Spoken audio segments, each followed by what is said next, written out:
Greetings, comrades. Welcome to All Power to the People podcast on Grown Folks Talking, Express Yourself Internet Radio via the Huddle Team app.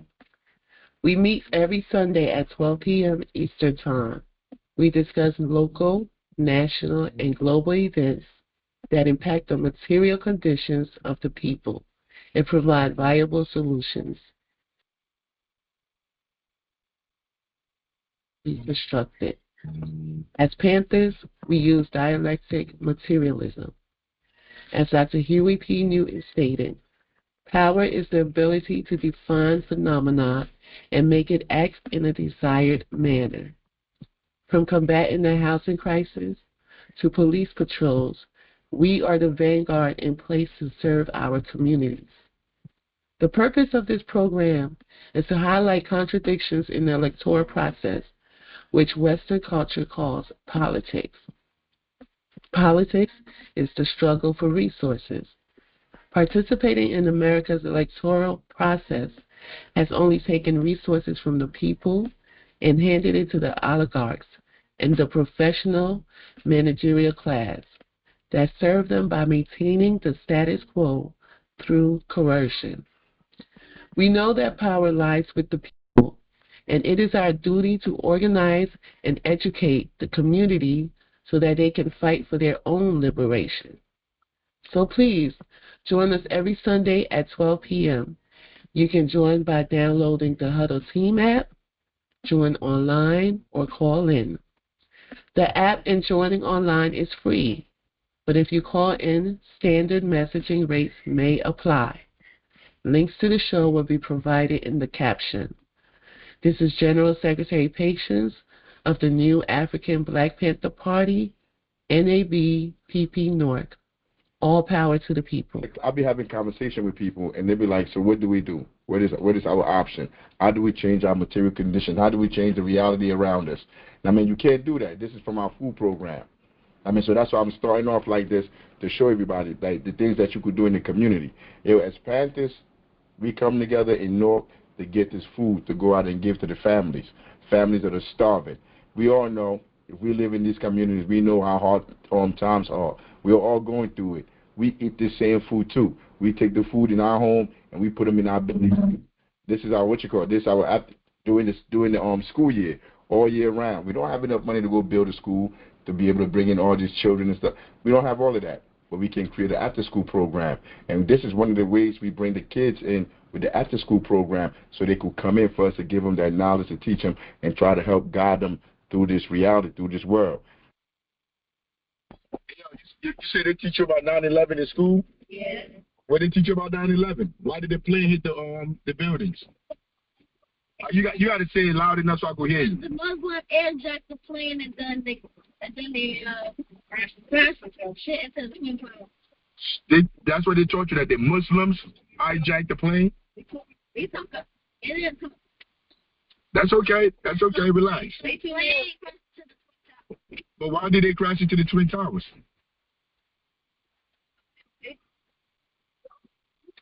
They didn't. Anybody? Hey, what you were saying, Major?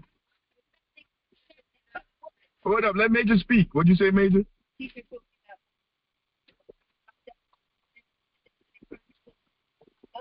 Other plane and it was more hijackers on the other plane and they crashed into that. But why did they crash into the Twin Towers? So they crashed into the Twin Towers to go to New York. They died to go to New York. They wanted to. Hijackers wanted to. But, they crashed into the Twin Towers. Oh, they wanted to go land in New York, but they crashed into the Twin Towers. So anybody else got something to add? You got something to add? What you want to add? Airjacked and then they crashed into different places. That's it? Yeah. So nobody can tell me why the planes crashed? Why the planes did that? Nobody can tell me? But don't you think the school should tell you why? Yeah. So, like, if the school not telling you why, what does that mean? They keep it. Wow. Gatekeeping. Whoa, where you get gatekeeping from, bro? What's the gates? But where you learn that at? You say me? you burnt out, yo. You burnt out. Nah, but the reason why they crashed into the into the Twin Towers is because the American government, America was going to their country, taking their natural resources, stealing their stuff, killing their people. So they got mad. They stole a plane and they came and crashed it on the World Trade Center to get back at America. That's why they did it. No, it wasn't one plane. I think it was 2 or 3. Was it? I think it was one. No, I think there was one in D.C. and there was one in Philly or something like that. That they. Yeah, huh? And I basically got it right there. There was Twin Towers, and then another one trying to crash into the place that Trump lives in. The Trump Tower? I see that. There ain't no plane trying to go to the Trump Tower. The White House? Did the plane try to go to the White House? Pentagon. I think that's one went to the Pentagon. But these people be lying. The media be lying. The politicians be lying. So you never know what's true. But why they really did it, they said because America was going over to their countries and they were killing their people. They were taking their resources and they were putting military bases in their country. So that's why they did it. I mean, that's why they went over there and did it. So they call that blowback. Like when you go to another country and you do stuff to them, and then they come back over here and do something, like they call that blowback. It's like give back. Yeah, it's like give back. So imagine another country. You said they should have did more? Then we gonna die. If they nuke us, we gonna die. I don't want to die. What if we wasn't alive at that time? But we're going to continue this later, y'all. I'm going to holler at y'all. We're going to continue later.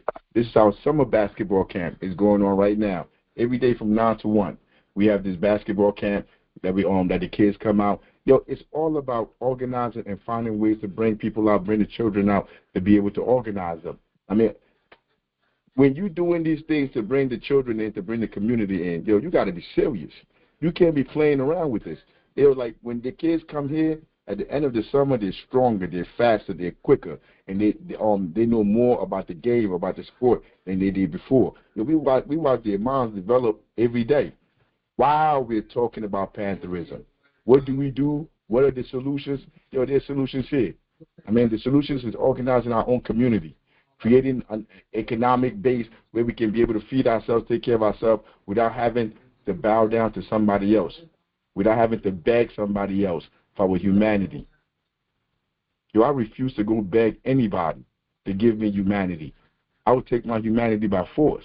I understand I am not free. We understand we are not free as Panthers. There's no doubt in our mind if we are free or not. And you cannot hold anybody that's under oppression, that's under neocolonialism, responsible for how their life turned out, because they control no institution.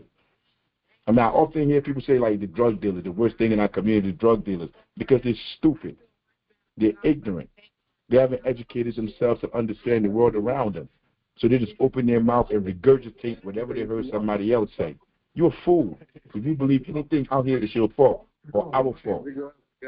Seriously.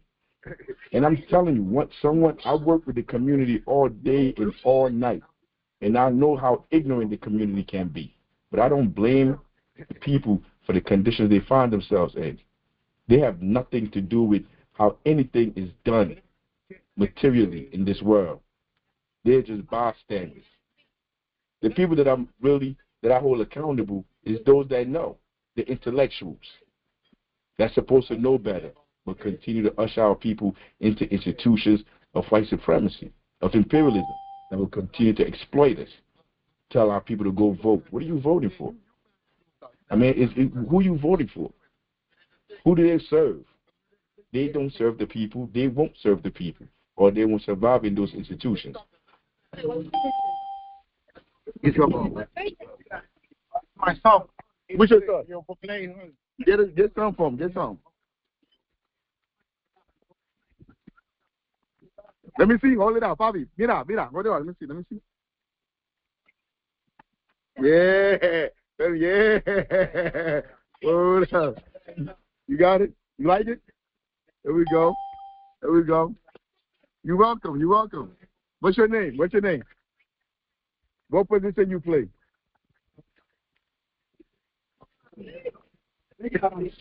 Oh, picture. You're the picture. You're a picture. Your children out here? I'm just watching. Oh, you just watching? You just watching too? My name Afrikan. Afrika. Yeah, the continent. Continent. Yeah, continent. Hold up. Huh? Yeah. I've come every year. I'll bring more stuff. I'll come. I'll bring everything. Greetings, comrades.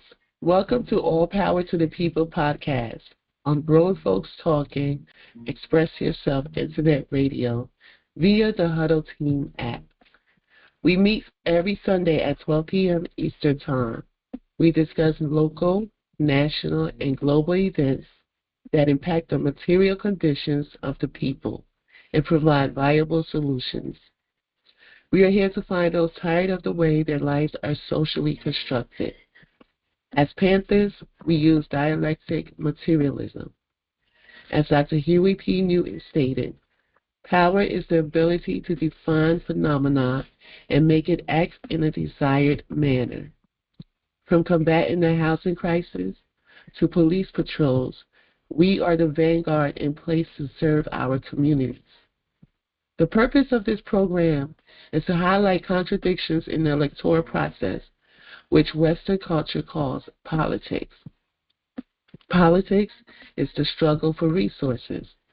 Participating in America's electoral process has only taken resources from the people and handed it to the oligarchs and the professional managerial class that serve them by maintaining the status quo through coercion. We know that power lies with the people, and it is our duty to organize and educate the community so that they can fight for their own liberation. So please, join us every Sunday at 12 p.m. You can join by downloading the Huddle Team app, join online, or call in. The app and joining online is free, but if you call in, standard messaging rates may apply. Links to the show will be provided in the caption.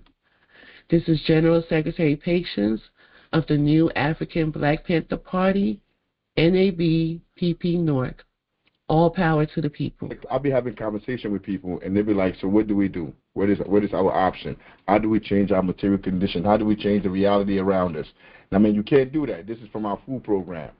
I mean, so that's why I'm starting off like this to show everybody like the things that you could do in the community. As Panthers, we come together in North to get this food to go out and give to the families that are starving. We all know, we live in these communities, we know how hard times are. We're all going through it. We eat the same food too. We take the food in our home and we put them in our bellies. This is our during the school year, all year round. We don't have enough money to go build a school to be able to bring in all these children and stuff. We don't have all of that. But we can create an after-school program. And this is one of the ways we bring the kids in with the after-school program so they could come in for us to give them that knowledge, to teach them, and try to help guide them through this reality, through this world. You say they teach you about 9/11 in school? What did they teach you about 9/11? Why did the plane hit the buildings? You got to say it loud enough so I can hear you. The Muslim That's what they taught you, that the Muslims hijacked the plane? That's okay. That's okay. Relax. But why did they crash into the Twin Towers?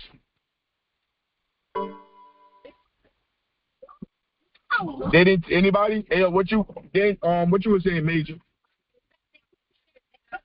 Hold up. Let Major speak. What'd you say, Major?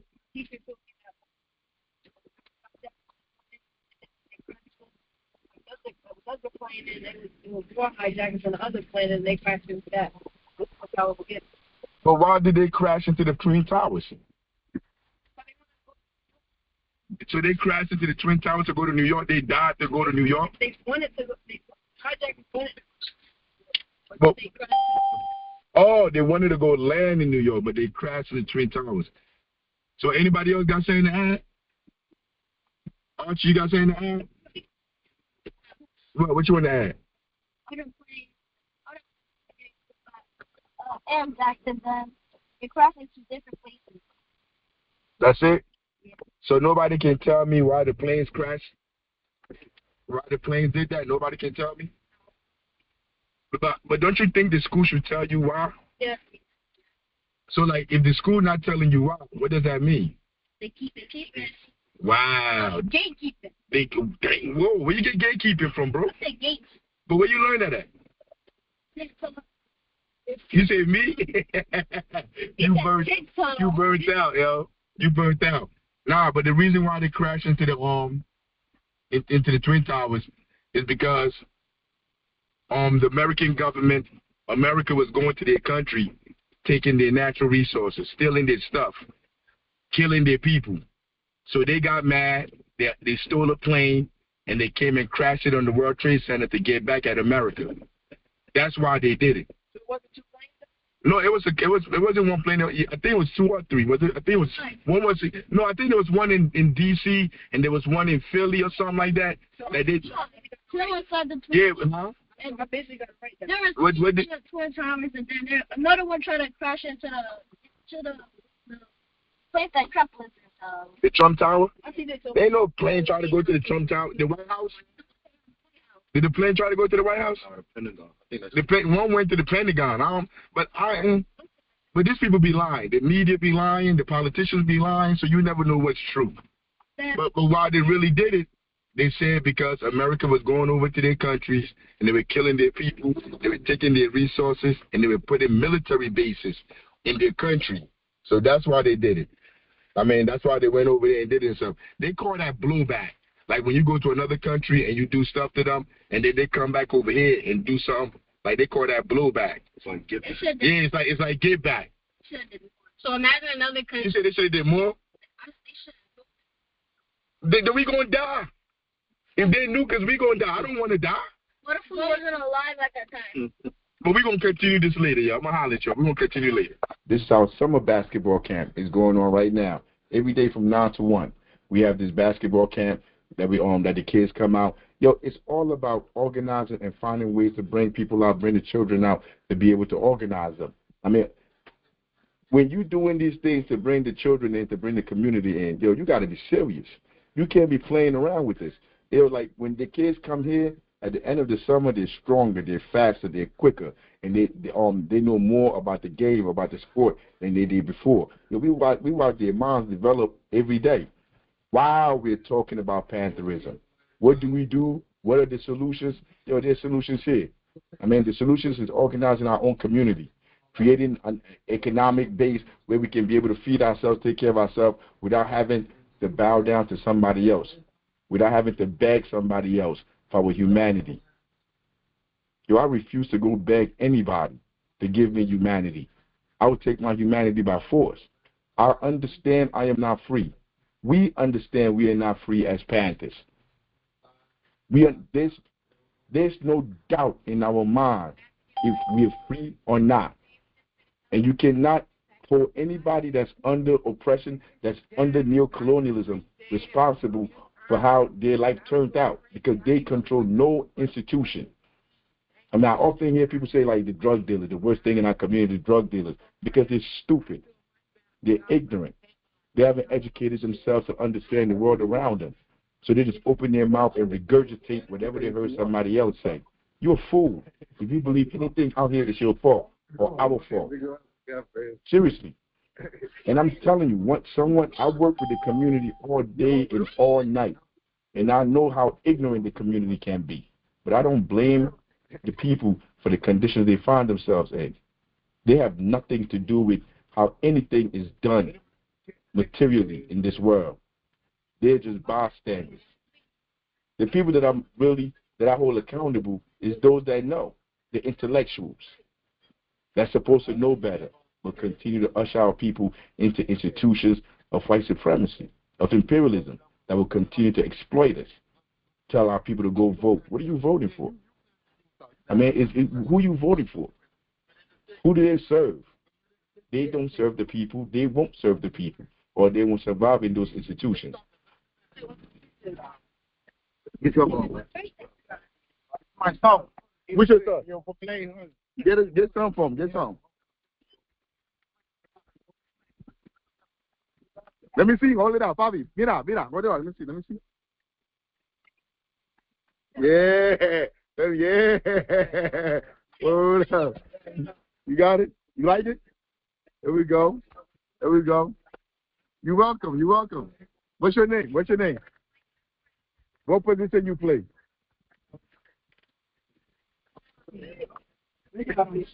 Oh, pitcher. You're the pitcher. You're a pitcher. Your children out here? I'm just watching. Oh, you just watching? You just watching too? My name Afrikan. Yeah, the continent. Yeah, continent. Hold up. Huh? Yeah, I'll come every year. I'll bring more stuff. I'll come. I'll bring everything every year. Yeah, we just started. We're coming with the organization. The organization, the party. So the Black Panther Party said, look, no politician, no rich person can take care of us. The only people that are going to take care of us is us. Well, if we understand that, that's all we need to do is take care of each other, we're going to be good. Yeah, so you notice how all the companies, all the stores is owned by the gringos, Canada, Switzerland. We need to own it. We need to own everything so sure. You need to own stuff so sure. You need to own Bailey. You need to own Roomba. Yeah, we need to own all of that shit, not nobody else. Do you understand what I'm saying? Yeah, man. But that's why I'm here. Everything we do is free. Everything is free. You don't pay. Yeah, you don't pay for nothing. I mean, this is my guy here. He's my guy too. You know, yeah, this is my guy. He helped me out down here.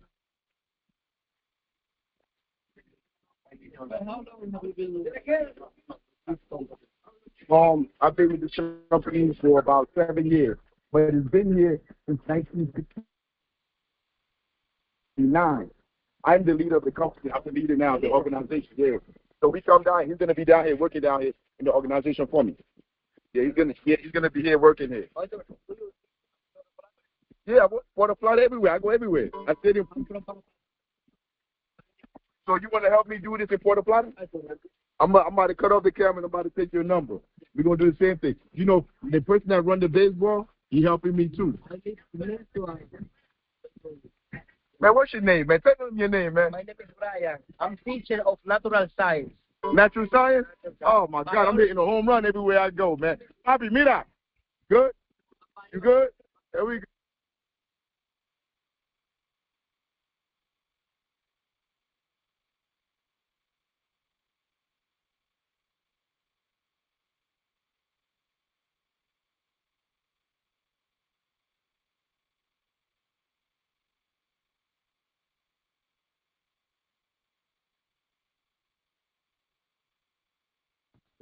Hey, all power to the people. All power to the people. Welcome to All Power to the People on Grown Folks Talking Network. Express yourself. Why is it so dark in here? Is there a light that's missing? What? Which light?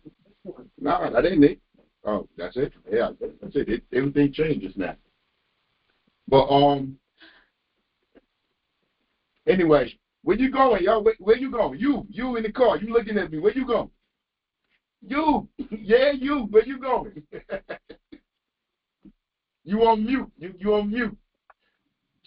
I'm coming back from DoorDash, and so I'm about to park and take my ass inside. Oh. I be digging. Where you at? Right now I'm in Maryland. I'm in Owens Mills. All power to the people. All power to the people. I already know. I just had to go help my son get out the snow. The car was stuck. I had to show him how you got to, like, go back a little bit, come forward a little bit. You got to rock with the car. I mean, I'm like, you put the 4-wheel drive in there? You're like, I put it on earlier. I'm like, fuck you mean you put it on earlier? You got to keep this thing going. Keep the 4-wheel drive rocking. You got to get the little traction. Once you get the little traction, then you can move a little bit. I mean, but he new to this driving stuff. He new to this weather. He gonna get the hang of it. But yeah, but welcome everybody. Look, this space is for organizers, it's for revolutionaries, it's for activists. Yo, we come here to talk every Sunday. Every Sunday, this is like us going to church. We're gonna have a conversation on how we fix the conditions in our community. Like the homie said, he out doing dash right now. Yo, to survive out here, you gotta have like 3 jobs. You gotta have a regular job, a regular 9 to 5. Then you gotta do dash on the side, and then you gotta sell some booty. I don't know, but look, you got to do a lot of stuff to be able to survive out here. This ain't how life's supposed to be. I mean, this is not how our lives are supposed to be spent. So to change that, there are things we got to do. Yo, we've been reading the Philadelphia Negro, because the first duty of a revolutionary is to be educated. We've been reading the Philadelphia Negro by W.E.B. Du Bois. This was in 1896 when he wrote this, I believe. And it was explaining the condition of black folks in Philly at that time. Yo, you can learn a lot from this. You can learn a lot from the studies, from everything that's going on then, and then you compare and contrast with what's going on now, and you understand where we're going. I mean, like, today's show is real good, too. It took, man, I don't even want to give it away. I'm about to put it on. I'm going to stop it a few times to say a few things. But, like, if you see something you want to talk, yo, jump in. We're having a conversation. Because the whole point of this is for us to be able to talk. Because our problem is we're not organized. We're not working together. We're all in our own different sides, and we're letting these people exploit us. So the first step is us talking, getting the same philosophy, thinking the same way, strategizing the same way, and then moving the same way. It's like sports. One person can be playing a zone, and the other person playing the man, and we think we're going to be effective. Yo, we all got to be on the same page. Yo, my lips are chapped. All right, I'll drink some water. No. But yeah, I mean, but here we go. I'm going straight into Du Bois. Du Bois be spitting too. I mean, so like, pay close attention, because this is very important. Philadelphia Negro, chapter. Oh, my bad. It's R-rated by our General Secretary. I mean, she works too. Your activism is real. She works too. She got the 9 to 5, but she helped put all this stuff together. Every week she do the audio for us to listen to it. It's like, yo, in the world we living in, it's almost impossible to sit down and read a whole book. Your mind can't even focus. I mean, like, I don't even know how to explain it, but being in prison gave me a glimpse into the world, into human beings that I never understood before. Yo, it's almost impossible to really read a book, to sit down in the world and just read a book, because you have so much stuff that's running in your mind. You got to go here. You got to do this. You're supposed to do that. You got to pay the bills. You got to get.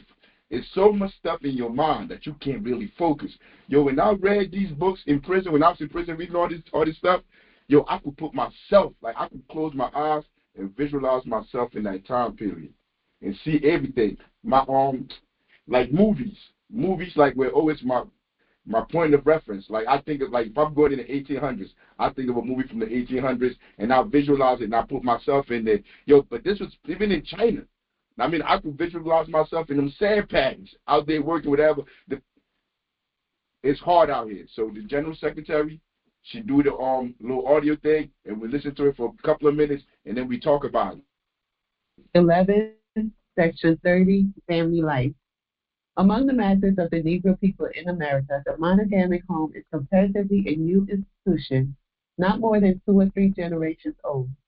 The Africans were taken from polygamy and transplanted into a plantation where the home life was protected only by the caprice of the master, and practically unregulated polygamy and polyandry was the result on the plantations of the West Indies.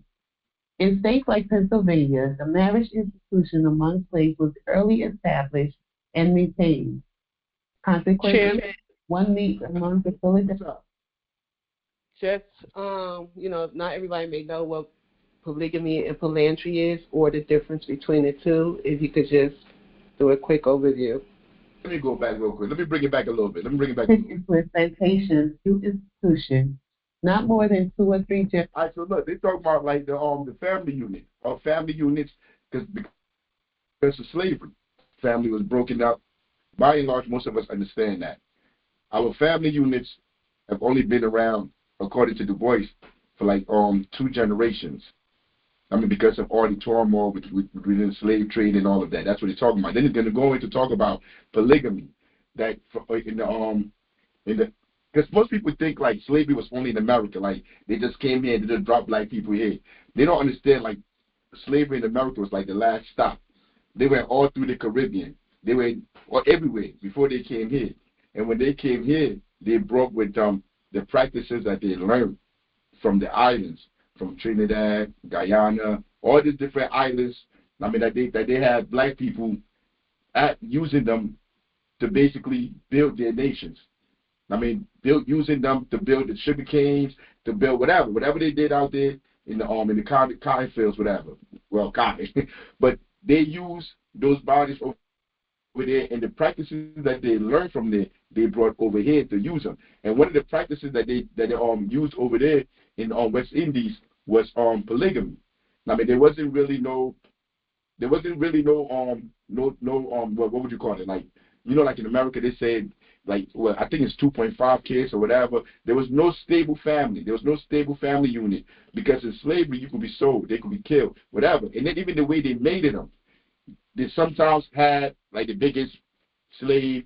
They had you would go in there and they would tell them to impregnate all these women just like animals. They would treat them like horses.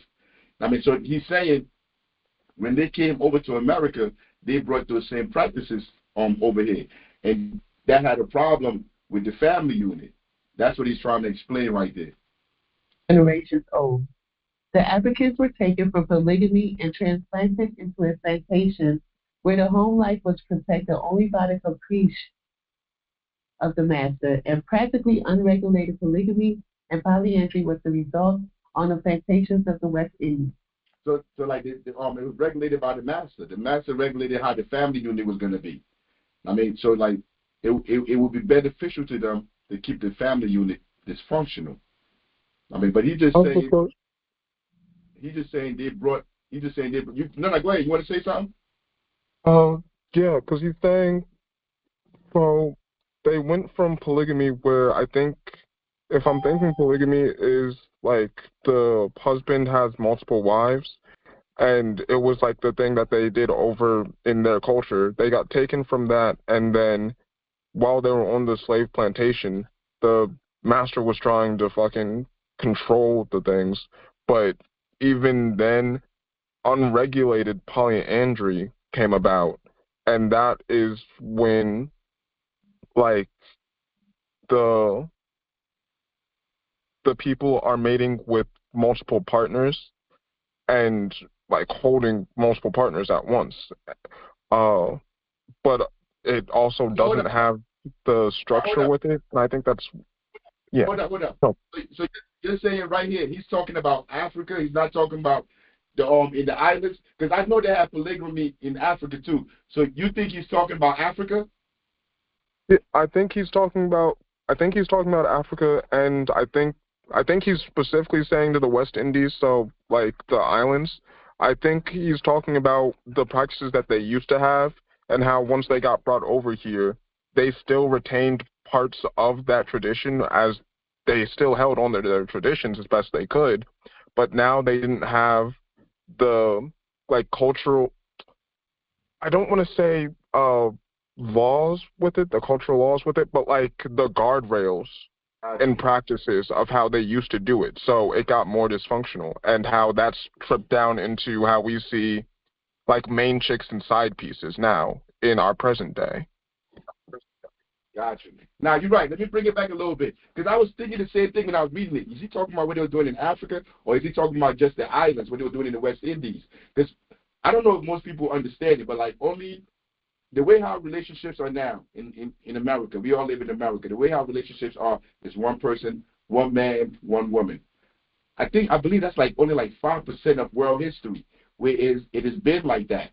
Well, before that, even in Africa, before they left from Africa to come to America, there was polygamy. It's polygamy in Africa, polygamy in everywhere. Remember, I said 5%. I got to go back and check it. But I think in the history of the world, only 5% has been one man, one woman. What we have now, is law now. But what you're saying, it might be true. You might be talking about Africa. I'm gonna bring it back just a little bit and let it play. Let me hear it again. The Africans were taken from polygamy and transplanted into a plantation where the home life was protected only by the caprice of the master, and practically unregulated polygamy and polyandry was the result on the plantations of the West Indies. You see, like that last part. You see, like when he said that last part, that throws me off.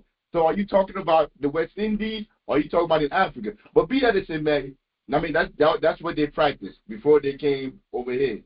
I mean, I'm going to let it go. We ain't never going to finish. We're going to talk about that one day. Let me just get some context to it, please, for 2 seconds.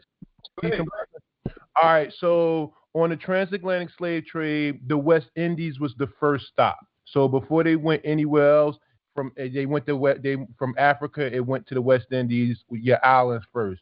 So that's what they mean. The cultural practices from Africa got taken to the West Indies. Yeah, that's what he's saying. That they brought polygamy from Africa into the West Indies, and then when they got there, they just had them as stable, like horses. They can just sleep with anybody. Like they just brought a whole bunch of women in for them to impregnate. Is that what you're Absolutely. saying? It was a mating bin. Yep, absolutely. All power to the people. In states like Pennsylvania, the marriage institution among slaves was early established and maintained. Consequently, one meets among the Philadelphia Negroes the result of both systems, the looseness of plantation life and the strictness of Quaker teaching.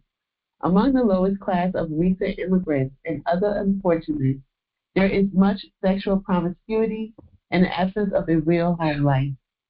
Actual prostitution for gain is not as widespread as would at first thought seem natural.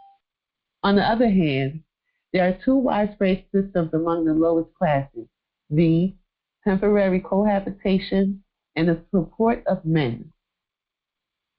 Cohabitation of a more or less permanent character is a direct offshoot of the plantation life and is practiced considerably in distinctly some districts, like that at 7th and LaBar. From 10 to 25% of the unions are of this nature. Some are simply common law marriages and are practically never broken. Others are compacts which last for 2 to 10 years, others for some months. In most of these cases, the women are not prostitutes, but rather ignorant and loose. In such cases, there is, of course, little home life, rather a sort of neighborhood life, centering in the alleys and on the sidewalk where the children are educated. Of the great mass of Negroes, this class forms a very small percentage and is absolutely without social standing. They are the drags which indicate the former history and the dangerous tendencies of the masses. The system of supporting men is one common among the prostitutes of all countries and widespread among.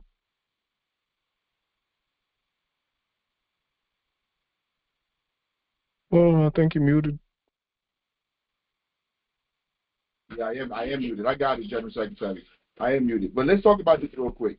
Because what he said just now, let me bring it back again. Of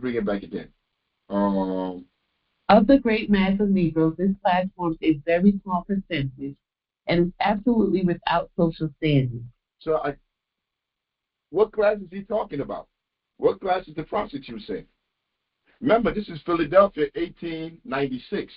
He's saying this class of people. I mean, like he described them. Let me bring it back. Educated on the streets. Years, others for some months. In most of these cases, the women are not prostitutes, but rather ignorant and loose.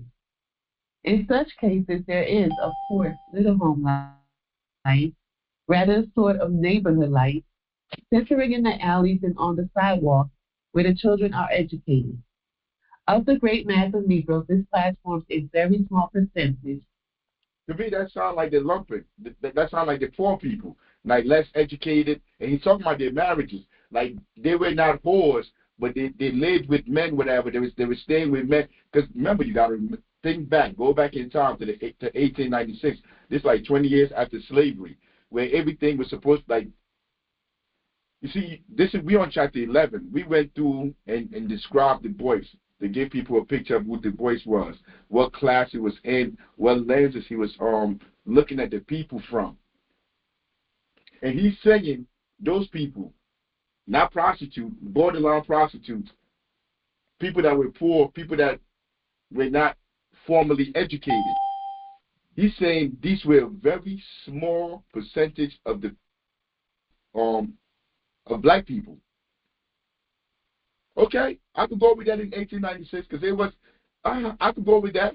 I could go with that in Philly, but it still don't make sense because the majority of black people, the poor people, stayed in certain wards, and the majority of the poor people were in those poor wards. They were not in the rich wards. So I'm trying to understand, like, was the lumping really that small? Because today The lumpen is the majority. Everybody's living paycheck to paycheck. I mean, nobody can tell me middle-class black people are the majority, the overwhelming masses of people. I can't even picture that. The numbers don't even say that. The majority of the people in this country, take away black people, the majority of people in this country are living paycheck to paycheck. I mean, any day now, they could be homeless, they could be into the streets. That's why everything is going on in the world that we're dealing with. Why everything? Yeah. Go ahead. When he said small percentage, it's maybe he's just talking about the percentage of prostitutes, because reading from the past 11 chapters, he's been talking about the masses of Negroes are poor from his study. So when he said a small percentage of this class, maybe he's just talking about the prostitutes? Maybe. I can give some context to that. Well, give us some context there, comrade. So Pennsylvania, along with the states above it and next to it, were free states. Black people in free states, no matter how much of a percentage of the population they were typically farther ahead and kept farther ahead than post-Reconstruction black people in the South. Philadelphia having such a high concentration of black people, you got black people educating themselves on the street, like they said in the book, or you have these black people that are just around, they're learning as much as they can, and they don't really have a home life because they're pushed into these areas and their structure was taken from them. I think along with that, I think that also stems from the keeping of their traditions from Africa, but having their mental state colonized. Brother Safo speaks about that in his book, where he says the conceptual incarceration of blacks in general, which is proven even more sinister because it represents a form of mental imprisonment. We got our idea of family structure and our idea of what a home life should look like from our oppressor.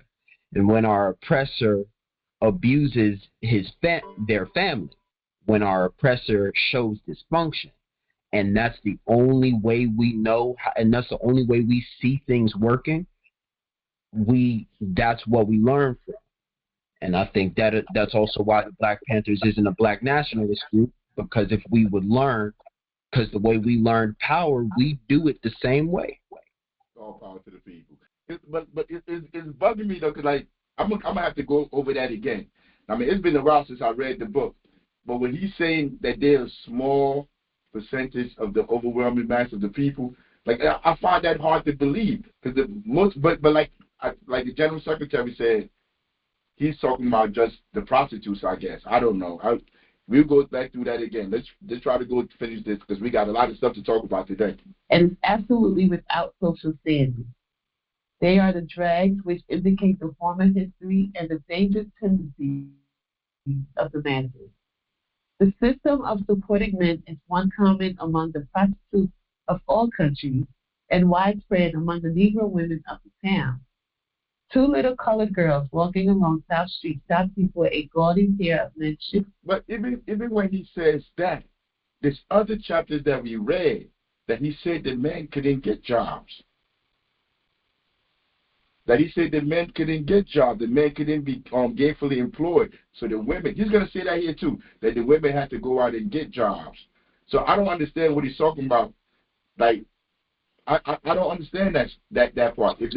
That's just his class showing. Like, he don't like the fact that women have to support the men and the men have to depend on women, because the systems he live in believe and trust in, it should be the other way around. I just think that's his class showing, because the conditions calls for the women, because they're the one who's out there working, because the men can't get hired. So of course the women have to support the household. But the way he's saying it, he's like denigrating the men for that, when it's a social condition. It's not the men's fault that the women have to take care of the household. reading this as an adult, I see the contradiction. And like, I'm a sociologist myself. I went to school for sociology, and he's a sociologist. He's supposed to be the founding father, the first black, whatever, da, da, da. But like, I'm reading it, and I'm quick. I always come back to this. He was paid to do this study. He was paid to do this study by the Quakers, and I got to remember, he's writing for them. I mean, so like, he can't cast aspersions on the entire system. Well, he couldn't. I would have. But it's like, it's contradictory. It makes no sense. What he be saying? And you can challenge. You can challenge these people when you read these books. You're supposed to have conversations with them. You're supposed to question the stuff that they're telling you. Like what he's saying right here.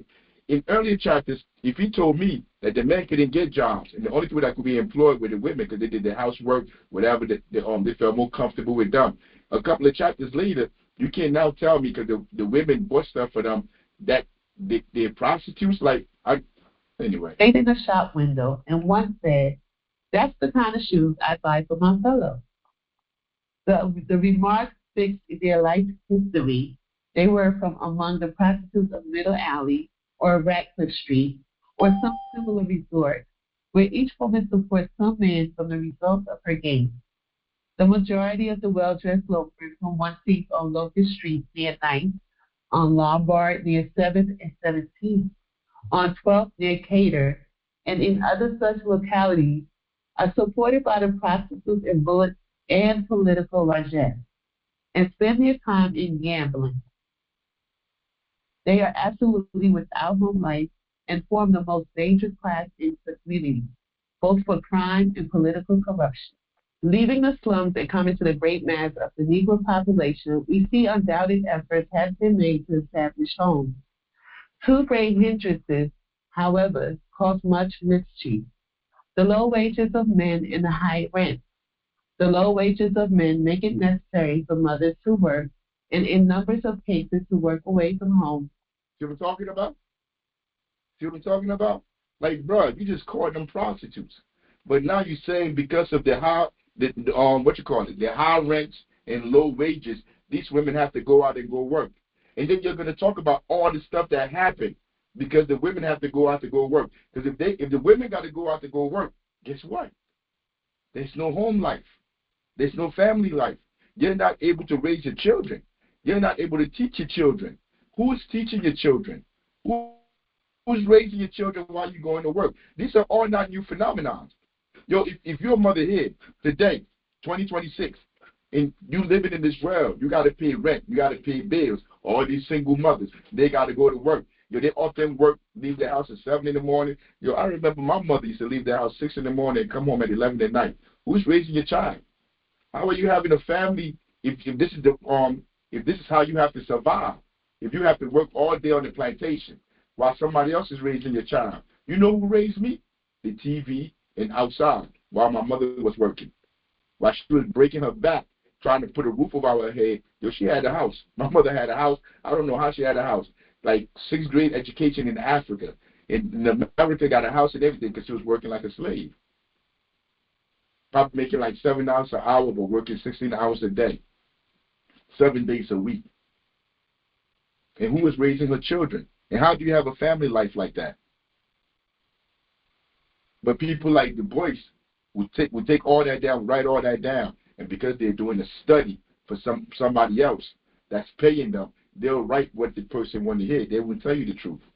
And most of our academics, most of our luminaries, all these people that we go back and study, most of the books that they wrote, they were paid to write them books. They didn't write them books for free. But be that as it may. Several days in the week. This leaves the children without guidance or restraint for the better part of the day, a thing disastrous to manners and morals. To this must be added the result of high rent, namely the logic system. Whoever wishes to live in the center of Negro population, near the great churches and near work, must pay high rent for a decent house. This rent the average Negro family cannot afford, and to get the house they subrent a part to lodgers. As a consequence, 38% of the homes of the 7th Ward have unknown strangers admitted freely into their doors. The result is, on the whole, pernicious, especially where there are growing children. Moreover, the tiny Philadelphia houses are ill-suited to a logic system. The lodgers are often waiters who are at home between meals at the very hours when the housewife is off at work. So what I'm getting from this is how the economics, the socially constructed economics, are used to control the family life. See, that's what I'm getting so far from what he's saying.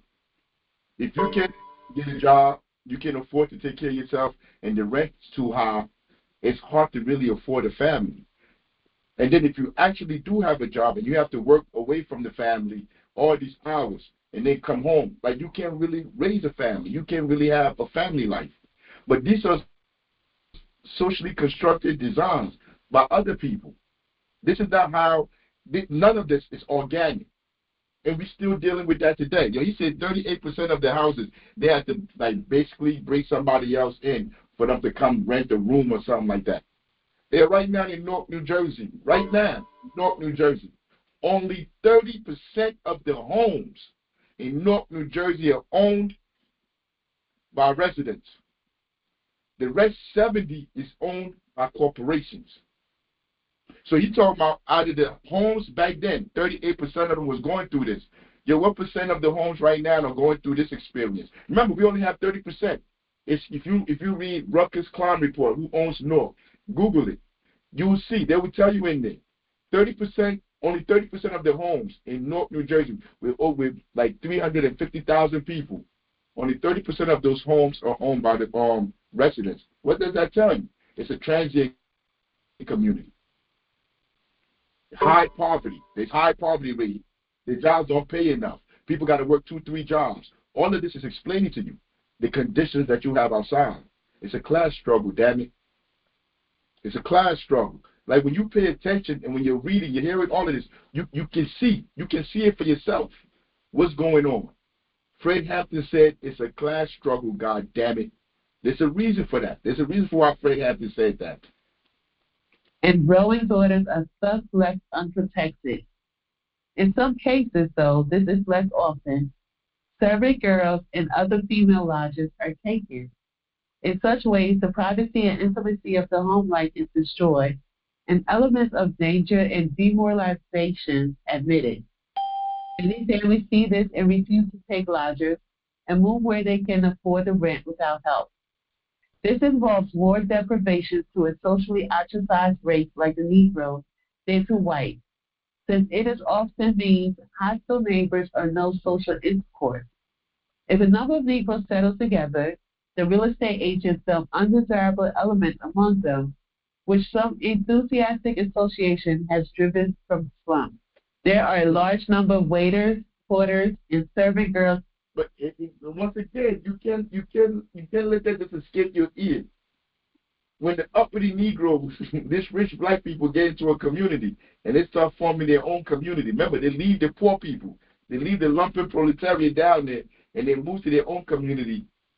He's saying the real estate agent, they do the reverse of redlining. They go find some Negroes on the plantation to move them into that community to destabilize things. You see, because most of us think everything out here is just happening. There's nobody, there's no people, no puppet master in the background controlling everything. We don't understand, because we sit here in 2026. We're talking about 1896. And they're basically telling you how they used the economic system to be able to control people's lives.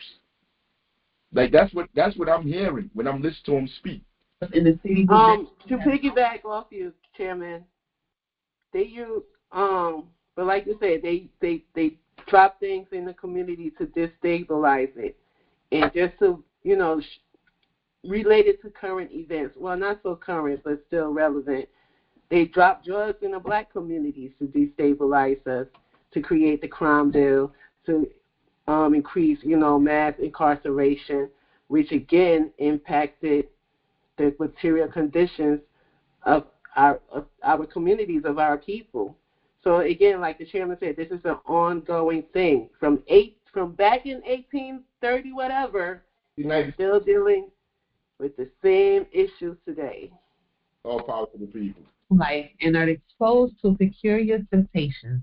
Wait, can I say something? The growing pace of the best class of Go ahead, what you said? I think in You ain't got to put your hand up, man. Julius is cool. I think you got the little thing right there that you can click on to put the little hand up. Oh yeah, that does do it. Okay,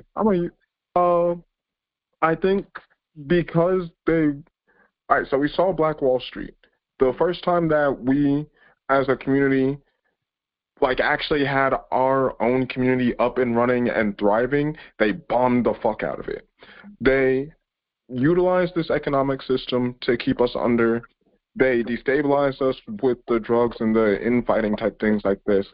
And I think one thing that I have consistently been saying to people I know, in addition to having shields, because shields are incredibly important, is us being able to get away from the economic system. And if we can build, or if we can have our own housing, like, being able to build a fucking shed, if you can build that, you can then move your way into building houses. You can build shelter in various ways, right?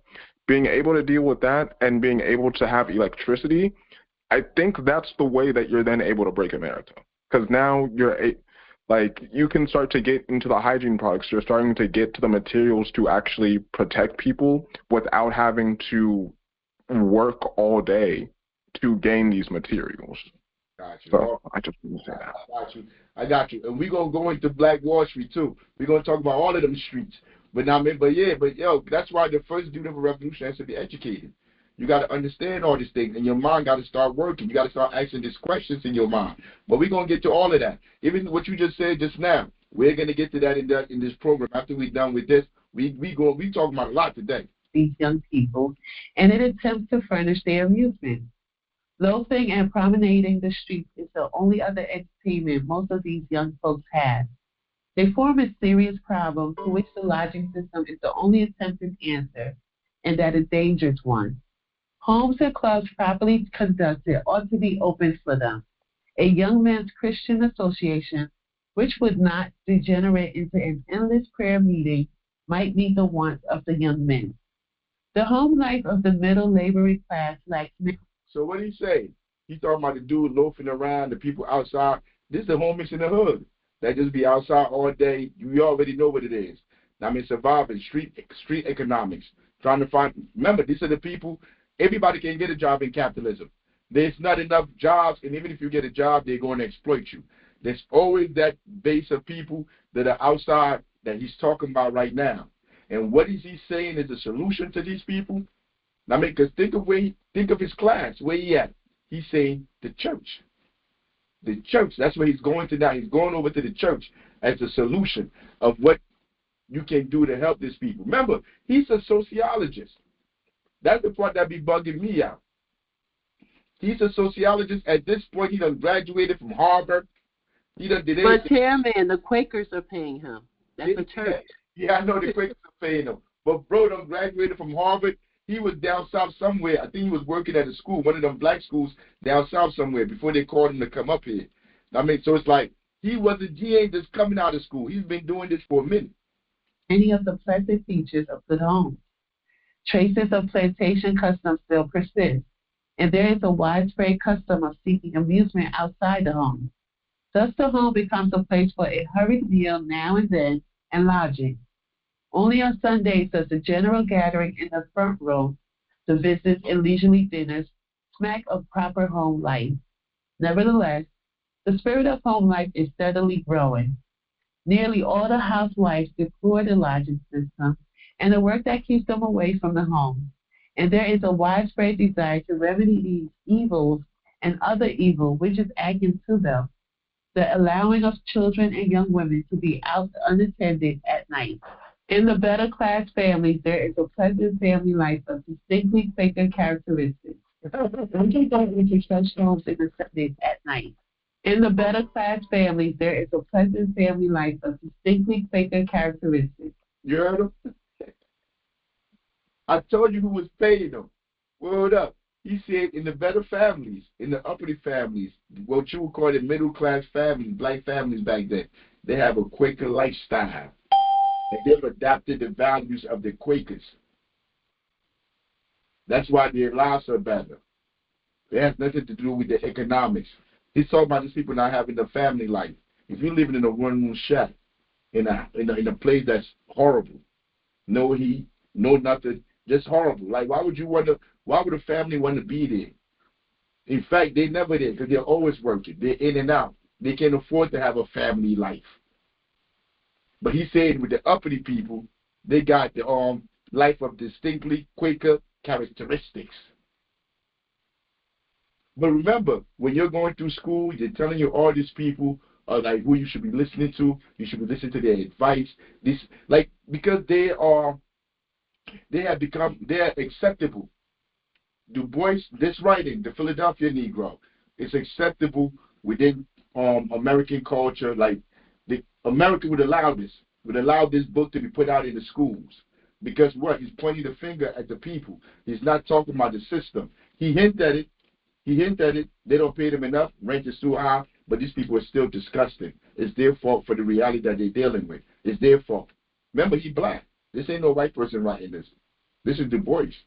You put them, I guarantee you ask people, intellectuals. You go to a university and you get a black professor. You ask them, give me your Mount Rushmore of black intellectuals. I guarantee you they put Du Bois up there. But listen to what Du Bois is saying. Listen to how contradictory what he's saying is. And it's no different from today. They still do this today. They know what it is, but they say what they got to say to get paid for them to be able to work in them jobs.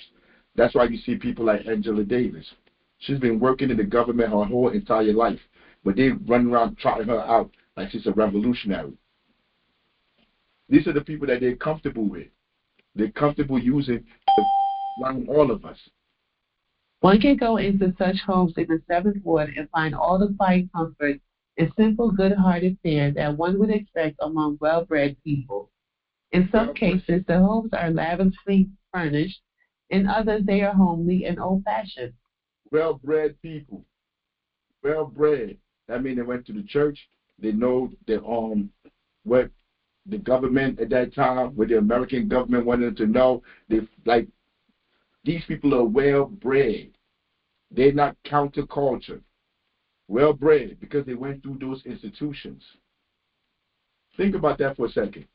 They're well-bred. They went through these institutions, and they're basically in practice. They're practicing what these institutions, imperialist institutions, want them to practice. So they're well-bred for that, to serve that society.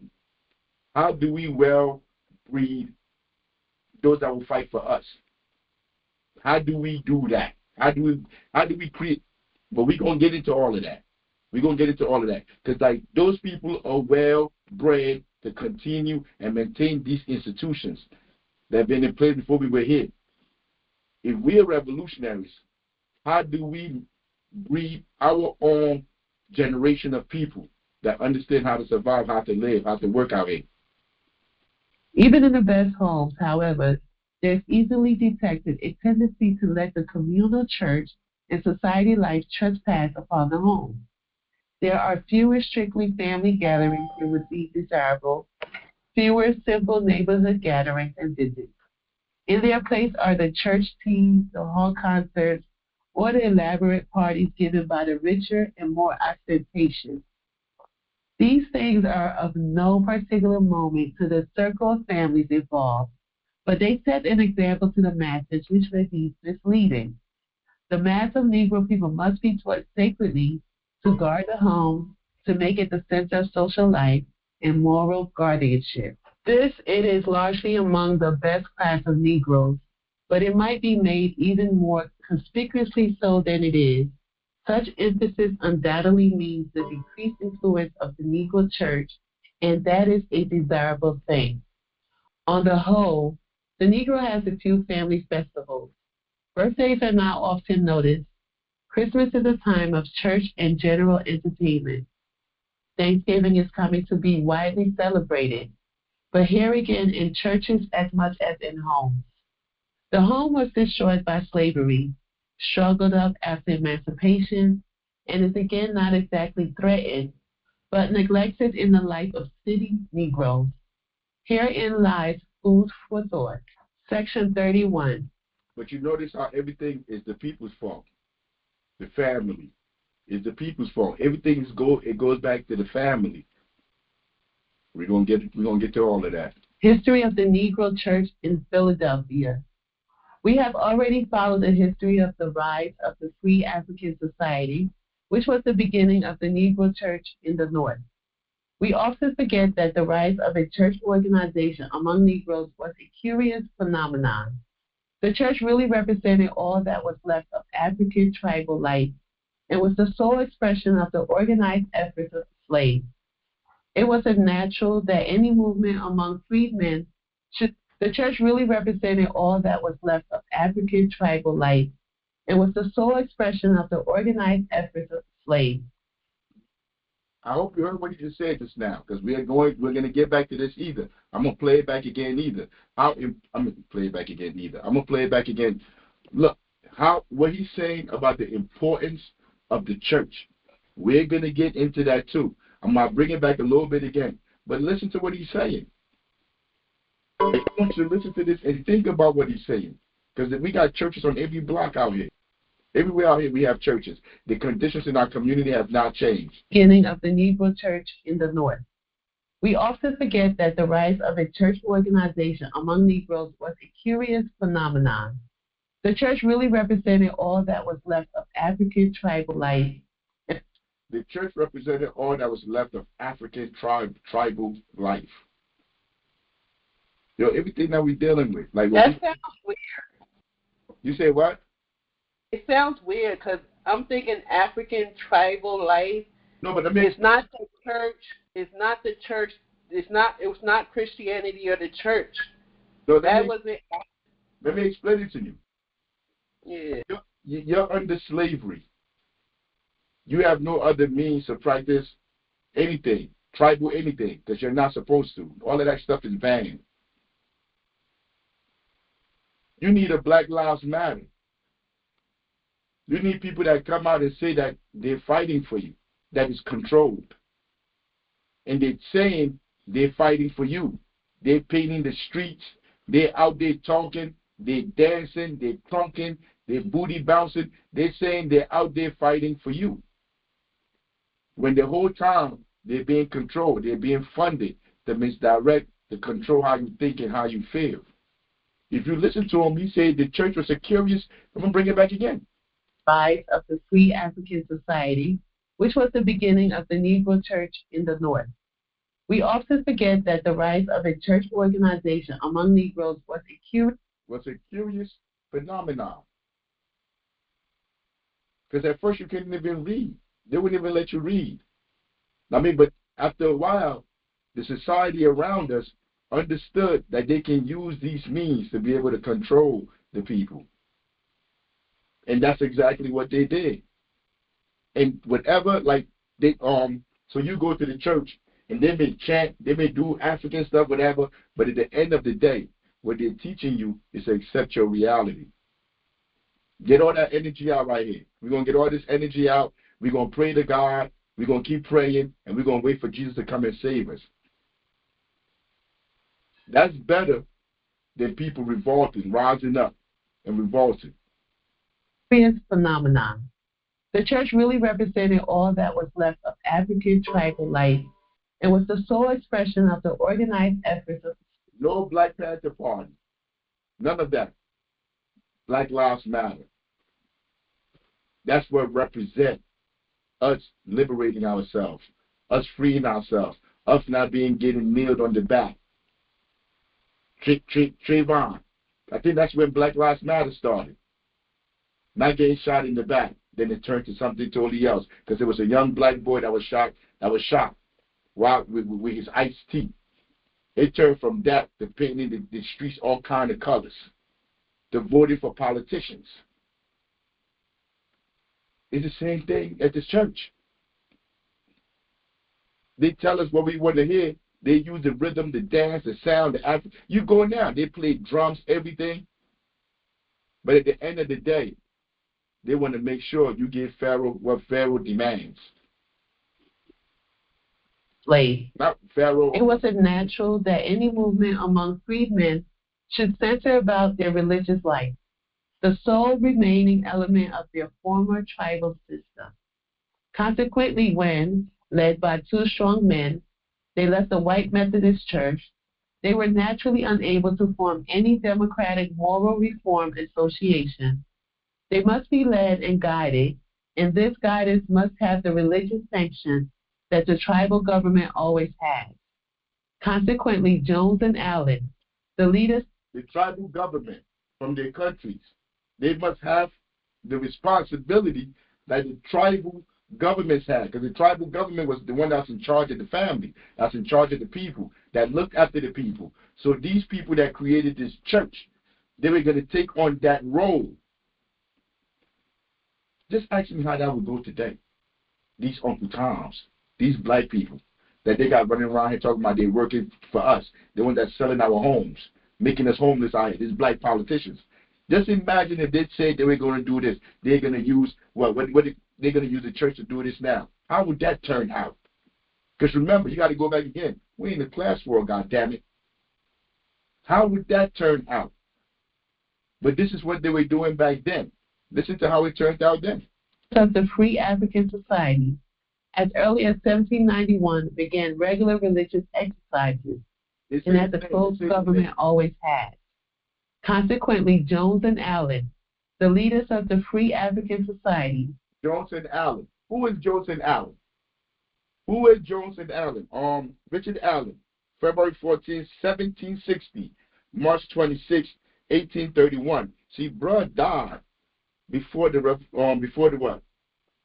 Civil War. He died in 1831. That's what, almost 40 years before the Civil War. Almost 40 years. They had a church. How did he get a church? Was a minister. He was a minister, educator, writer, and one of the United States' most active and influential black leaders. In 1794, he founded the African Methodist Episcopal Church, AME, the first independent black denomination in the United States. He opened his first AME church in 1794. Remember, this is like 70 years before the Civil War. That's what he was doing all of this. Elected the first bishop of the AME church in 1816. Allen focused on organizing a denomination in which free black people could worship without racial oppression and enslaved people could find a measure of dignity. So the whole world around you, remember, they still got slaves right now. The whole world around you is coming after your descendants, black people. And what you have decided to do is create a church where they could come to the church to basically get their energy out, to get their frustration out, to help them deal with what they were going through. What was the church telling them? We got to have a revolution. We got to go free all them other black people that are in slavery. We got to work for the people. We got to serve the people. Is that what they were doing? He worked to upgrade the social status of the black community, organizing Sabbath schools to teach literacy, and promoting national organizations to develop political strategies. Allen said, "We will never separate ourselves voluntarily from the slave population in this country." Now, he said they're not going to separate themselves from the slaves of this country. They are our brethren, and we feel there's more virtue in suffering privations with them than a fancied advantage for a reason. The AME church proliferated among the freed blacks in the southern United States. So he's doing the same thing that all wealthy people do now. They give lip service to our condition, to the stuff that we're going through, because they're good. They're not willing to uprise. They're not willing to separate from the system because they're good. Right? He was the head of the church. He was a writer, educator, all of this stuff. He's not trying to go have no revolution to change the society the way it is. So the church is the hustle.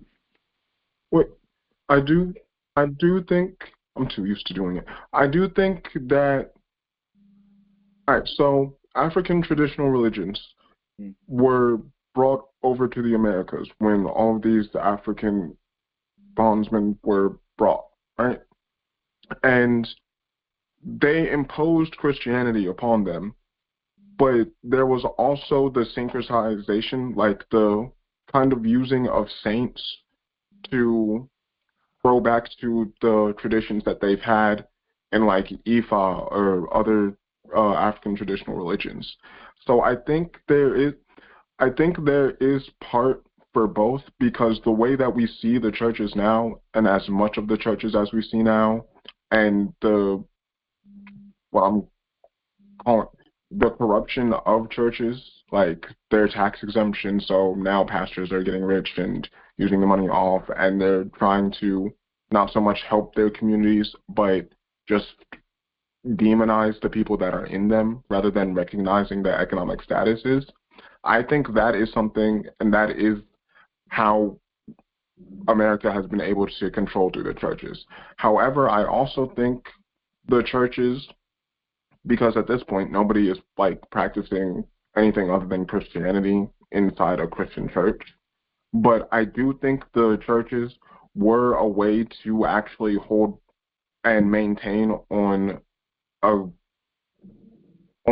what they had of the African traditional religions, and I think that's why that pastor might have actually been saying that in terms of we would never want to, like, we stand along with our enslaved brethren because there's more there. Like, they probably really were able to hold on to those tribal traditions.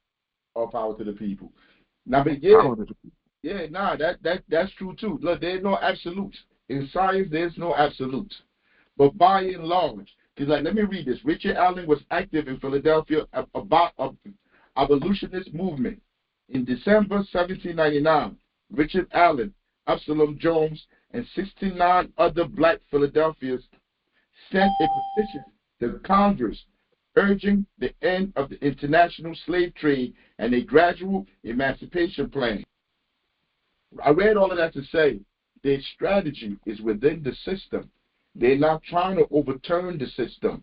While he say he's in camaraderie or allyship with the black people still in slavery, their methods for trying to change things, it's not going to change their lives. It's not going to impact their lives. They have to walk a tight rope to seem like they give a damn. But they're not going to build the schools, the institutions, the economic centers to be able to liberate their people. They're only going to go as far as to show that they care. That look what we're doing. Look, we appeal to the same government that's holding you as slave. We asking them to free you. To me, that's collaboration. You're not trying to free nobody. No revolution. No people in the history of the world has ever been freed by asking their oppressors to liberate them, to free them. It doesn't work that way. You must fight. And you must organize your people to fight. I totally agree. Like, that's what I was just about to say. I totally agree. Is they don't ever want you to give you the tools to access. They don't ever want to give you the tools to build. And then when you build, they want to burn it down. When we build, they want to repress us, do everything. And that shows us the power of the people. That shows us if hold up. Who this, Chain Slayer? Yeah, this Chain Slayer. I hit you on Instagram, right? Yeah. Yeah, I told you I'd be in here. Hey, man. Hey, bro, I've been looking at your videos. I got a couple of them here. I'm going to promote you. You heard? Yeah. Yo, but go ahead, finish your statement, yo. So I just totally agree with you, and it's just like we have to get this history to people. That's why I be like every day. That's why I say, like, before we can get a step forward, we have to know how many steps it took to get here. You see what I'm saying? All power to the people. Yo, this is beautiful, man. Yo, this is a great Sunday. And comrade, I'm happy to meet you. I'm gonna give you a call later on. Yo, this is a beautiful Sunday, man. Amen. Yo, wait till we get to the other half of the show. Let's finish the voice real quick. Yeah, I got you. Go ahead. Began regular religious exercises, and at the close of the 18th century, there were 3 Negro churches in the city, 2 of which were independent. St. Thomas Church has had a most interesting history. It early declared its purpose of advancing our friends in the true knowledge of God, of true religion, and of the ways and means to restore our long-lost race to the dignity of men and of Christians. The church offered itself to the Protestant Episcopal Church and was accepted on the condition that they take no part in the government of the general church. Their leader, Absalom Jones, was ordained deacon and priest and took charge of the church. In 1804, the church established a day school which lasted until 1816. In 1849, St. Thomas began a series of attempts to gain full recognition in the church by a demand for delegates to the church gatherings. The assembly first declared that it was not expedient to allow Negroes to take part.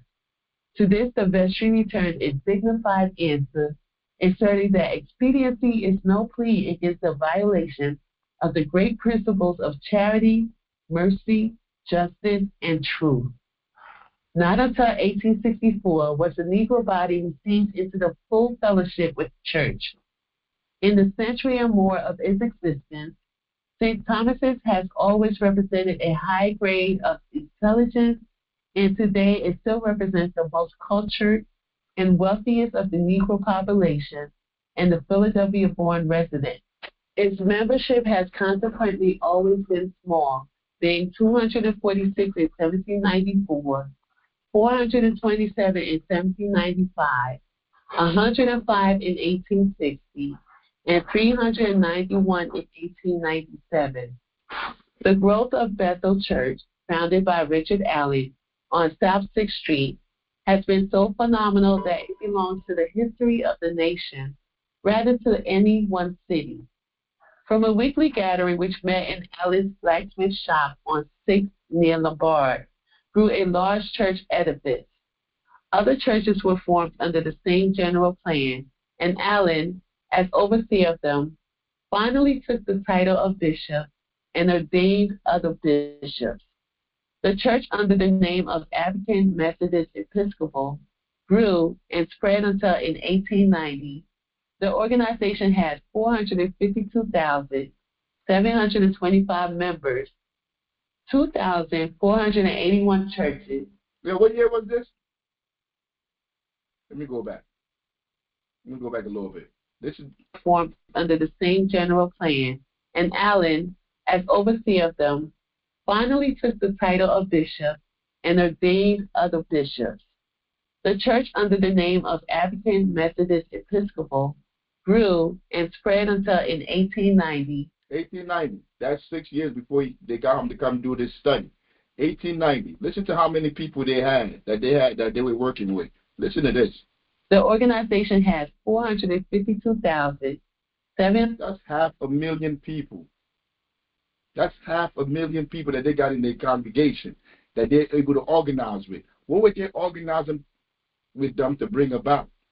Were they organized to bring about the liberation of everybody, or were they organizing to get church dues, for them to get nice place for them to live, to give these people false hope?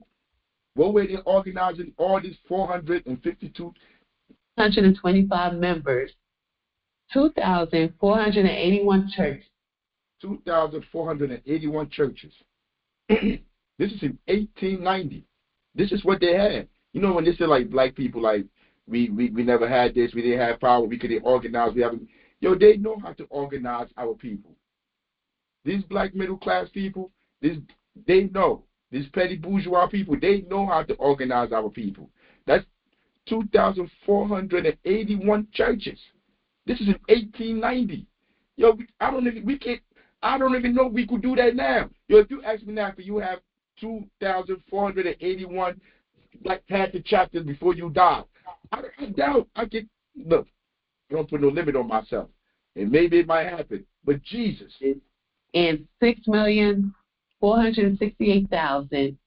6,468,000. This is just worth of property. This is the property they had back then. This is the church. $280. Chairman. Yo. I always wonder, because all these churches have properties. They have the church property.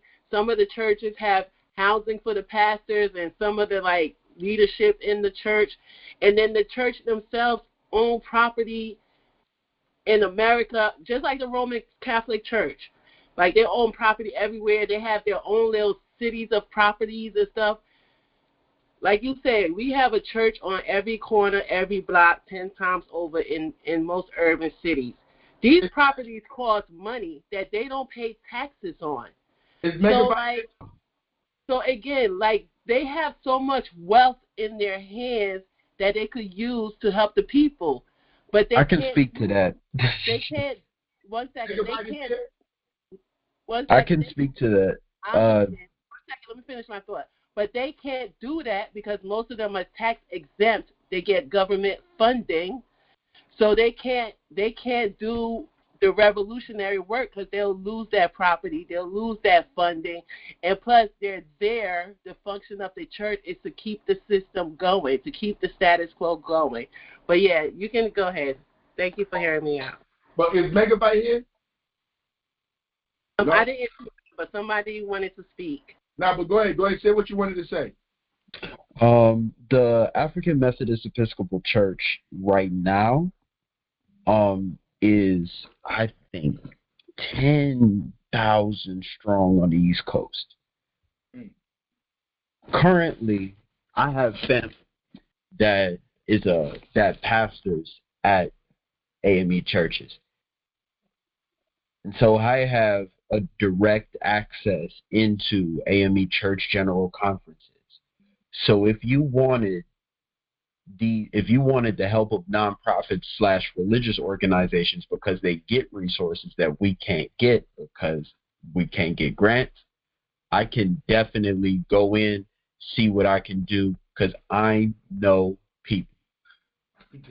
I can dig it, Isaiah. I see you. Now, but we're gonna get to that. We're gonna get to. Hey, look, man. We're gonna get to that. We're gonna talk about that in a second. But I wanted to know. This was back then. This was in 1890, whatever. Yo, 6 million back then. What is that today? That's what I was asking if my boy Megabyte was here. I mean, 6 million. What is that today? In today's money, how much is that?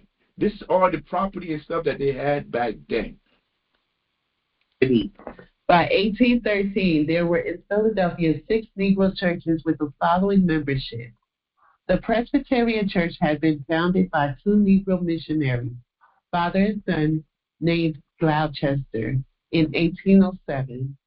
The Baptist Church was founded in 1809. The Inquiry of 1838 gives these statistics of churches. 3 or more churches were added in the next 10 years, and then a reaction followed. By 1867, there were in all probability nearly 20 churches, of which we have statistics of 17. Since the war, the growth of Negro churches has been by bounds. There being 25 churches and missions in 1880 and 55. Yo, you see the pastor's salary? 600, 850, 700. You see the pastor's salary? Yo, oh man, I don't even remember. That was the annual salary for families, for the well-to-do families in Philadelphia at the time. That was their annual. And this is his what? Is that his annual? Look at the value of property. Look at the property. This is the number of members. They were organizing. But organizing towards what? What were they trying to accomplish? What was their goal? In 1897. So phenomenal a growth as this here outlined means more than the establishment of many places for worship. The Negro is, to be sure, a religious creature. Most primitive folk are, but his rapid and even most primitive folks are religious creatures. Like that's the voice. That's this. I think he just wanted to talk shit in some of these because that's just rude for. Yo, bro, you see him throwing shade, bro? Yo, Du Bois is wilding. Most primitive, but even though he said this was the only way they could really get out their culture and get all, he's saying he calling them primitive because this is the only way that they were allowed to be able to get their culture and stuff out. Like this is deep. Like going through and reading this and trying to like listen word for word, it's deep to see the psychology of how he look. You said something? Now you good? All right, no problem. Let me finish this out. Probably a few seconds left. The ordinary founding of churches is not due to this fact alone, but is rather a measure of his development, an indication of the increasing intricacy of his social life and the consequent multiplication of the organ which is the function of this group life, the church. To understand this, let us inquire into the function of the Negro church. And that's what we're going to talk about next week. Next week, we're going to talk about the function of the Negro church. Now, let's go right into this. We're going to go right away. We ain't even going to play with him. Yeah, I'm going to start with, if you don't know who Richard Wolff is, yo, Google Richard Wolff. He went to the top schools in America, Harvard, all of this. He's like the so-called #1 Marxist. I mean, I bring these people because... Economist. Yeah. Marxist economists. I bring these people to speak because I don't want anybody to say like, oh my God, you're saying stuff that's crazy, this is unbelievable, it's just Africa speaking. Yo, I want you to hear him. He's acceptable. He's acceptable in society. Come on, Richard. This is Richard Wolff for Democracy at Work, responding to another Ask Prof. Wolff question from our Patreon community. And this one comes from David Wilkins, and it refers to Kevin Krause's famous book on how corporate America invented Christianity, or at least the Christian America. This is a very important book, and I commend it to anyone interested in the relationship between capitalism and religion. It's a field that was pioneered by a group of British historians years ago who asked the question, what is the relationship between Catholicism and Protestantism in the Christian world and the arrival of capitalism? And I'm going to be relying on that older literature when I talk about David Wilkins' question. He wants to know whether the United States is unique in having a religious endorsement of capitalism, of its economic system, having gone through an experience in which the corporate leaders of the country work hard with energy, with pressure, with money to shape the religion of the community, to endorse the capitalist system and the capitalists who sit on top of it. And because these questions are old and important, I want to answer them as thoroughly as I can. Every economic system has required, if it survives, that the people who are living in and through that system have training, let's call it, indoctrination, if you like, education, if you like, teaching, whatever word you like, that gives them the understanding that the economic system is good, is the best human beings can hope for, is fair, is beloved of whatever gods there are in whatever religion the economic system appeals to. And so, for example, let's take Christianity, which is the best known to my audience in all likelihood.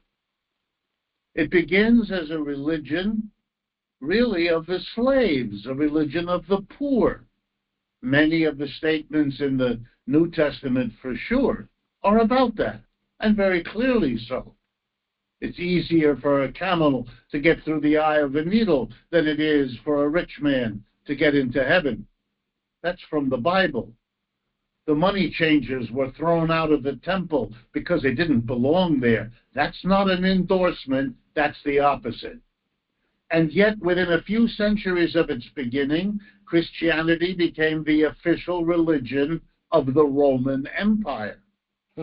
And in that capacity, taught people to revere the emperor, to think of the emperor as just below God himself, and to be loyal, and to believe in slavery. Christianity has been very flexible. When the when the Roman Empire fell in the 5th century, and Europe entered what came to be known either as the Dark Ages or the Middle Ages, the Christian church shifted and became supportive not of the slave system, which was gone, but of the feudal system, which replaced it. The church itself endorsed the Lord over the serf. The church itself became a lord with its own serfs, literally endorsing the system because it adopted it itself. And then we know that under Fidel Castro, or the leadership in many Catholic countries, the Catholic Church and the socialists who became powerful worked out an arrangement to live together for decades. Sometimes, of course, the religions don't endorse. And not only Christians am I talking about here, but the Jews, the Jewish religion in Israel is supportive of Israeli capitalism. And the Islamic religions are often supportive of capitalisms in the countries where Islam is the powerful and dominant religion. But of course, sometimes it doesn't work out. Sometimes either the religion becomes oppositional, takes a position against the government, or sometimes religion itself becomes too weak to be the endorser, to keep the system going. In the latter case, there's a supplement. The system teaches people, not just in churches and in religious ways, to endorse it. So for the United States, for example, which is quite well along in secularism, we don't just rely on the church to teach people ways of thinking that endorse capitalism.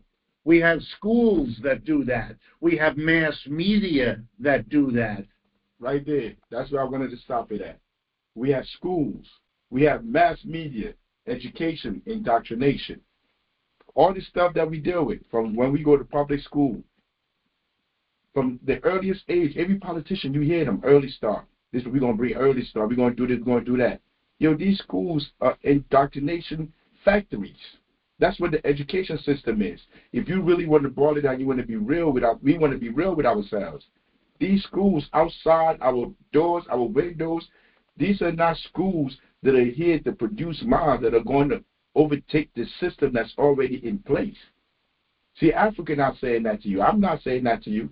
The books say that to you. If you don't read the books, he's saying that to you. Others are saying it to you.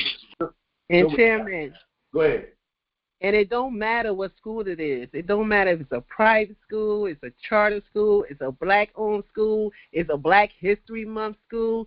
Yes, the schools are teaching Black History Month this year, but it's still in a way to keep the system going. So until we create our own schools that teach our kids the reality of what the society they're living in, they're going to keep pumping out these robots that consume the media, that consume all these materialistic crap that we don't need.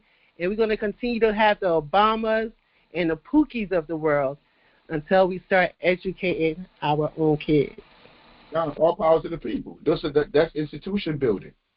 That's another level. That's another level of organizing, of activism, of revolution.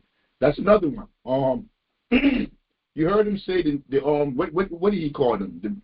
I forgot what he called them just now. But there's people like Don Lemon. Don Lemon got locked up this week. If you know anything about politics, you've heard about it. Don Lemon, they went to a church. Let me play Don. Into Minneapolis a little bit ago and did some reconnaissance on the ground. I'm speaking to an organization there that's gearing up for resistance and protest. I've been pleasantly surprised to see the community coming together. Diverse community. If you see this, when we first pulled up, we're like, wait a minute, which operation are we at? And as it turns out, because we're like, well, this is kind of MAGA coded, right? So the American flag or whatever, but these are resistance protesters. They're planning an operation that we're going to follow them on. I can't tell you exactly what they're doing, but it's called Operation Pull Up. And it's Sakima Armstrong, and she has been doing this since George Floyd, Dante Wright, and others, where they surprise people, catch them off guard, and hold them to account. And so that's what we're doing here. And then we're after we do this operation, you'll see it live in these operations account. And so that's what where they surprise people, catch them off guard, and hold them to account. And so that's what we're doing here. And then we're after we do this operation, you'll see it live in these operations, are surprise operations. Again, we can't tell you where. All right, Nakima Valdez Levy Armstrong is an American lawyer and social justice activist. She was president of the Minneapolis chapter of the NAACP from 2015 to 2016. She has led a variety of organizations that focus on issues of racial equality and disparity in the judicial system. Livy Armstrong was a professor of law at the University of St. Thomas in Minneapolis from 2003 to 2016. After concluding her term as the NAACP chapter president and leaving the academic post, she campaigned unsuccessfully for mayor of Minneapolis in 2017 election. I read that to say, when you read that, you could see what class she's in. You remember, I'm going to say it again. We're in a class struggle, damn it. If you don't remember what Fred Hampton said, we're in a class struggle. And your people in that class, you're a lawyer. You've been working in the university as a lawyer. From the beginning, as soon as I hear that, I already know where they're coming from. I know where their political philosophy is. And then I try to look at the strategies that they use to achieve whatever goal they're trying to achieve. Like if she's saying she's fighting for social justice, so like vote for me. Let me go into office and I'm going to give you social justice. I already know where she's coming from. That's not what Mao told me. That's not what I learned from Lenin. That's not what I learned from Marx. Because remember, as a Panther, it's about theory. Most people go around just bumping their guns. Everything that we do, everything that we believe, is about theory. It's a way of life. So when you see people like this, when I see them, you already know. I already know right from the back that they're coming on some goofy stuff. But let's keep going. But hold on, Mayor. Hold on, Chairman. But even like she's a lawyer, she has education. She knows what she's doing. Doing a protest, she knows this protest is just theater. Because as a lawyer, you have more power than running up in somebody's church. Like, why do you go sue the United States for the harms they cause against oppressed people? Use your law degree. But no, because the crap that they're doing like this does nothing for the people. This just brings more shine to her to elevate her standing. All power to the people. But let's look at I'm Doc. just going to walk in. Go ahead, Doc. Walk in, Doc. See what's happening. What's happening? Okay.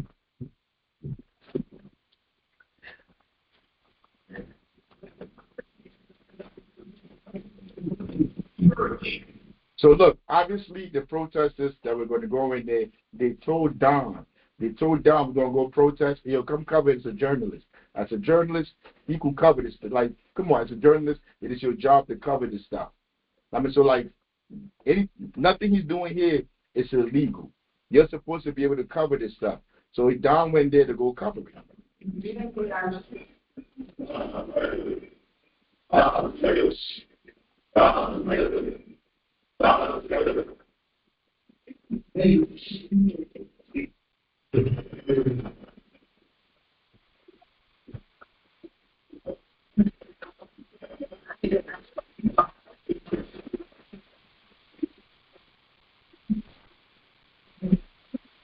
Y'all see that guy right there? That's the woke farmer. You see him, General Secretary? Yeah, I see him. Yeah, he's the woke farmer. He's one of the people that got arrested. I believe like 3 people got arrested. But he's been here. He's been to our program, and he goes around to the ICE rallies. He goes around to the ICE rallies because he was in the Army. He's an Army veteran. He goes to the ICE, wherever they got ICE at, and he be asking them, like, what are you doing here? What you're doing here is wrong. This is not in the Constitution. You're not supposed to be in the community, policing the people in the community. He be trying to tell them, hey, yo, take the uniform off. You're supposed to be fighting for the people, not for the president, not for the rich people. He go back and forth, but he was one of the people that got locked up. He was here probably like 4 or 5 weeks ago, and we had a conversation. He told me he was going out there. I mean, but be that as it may.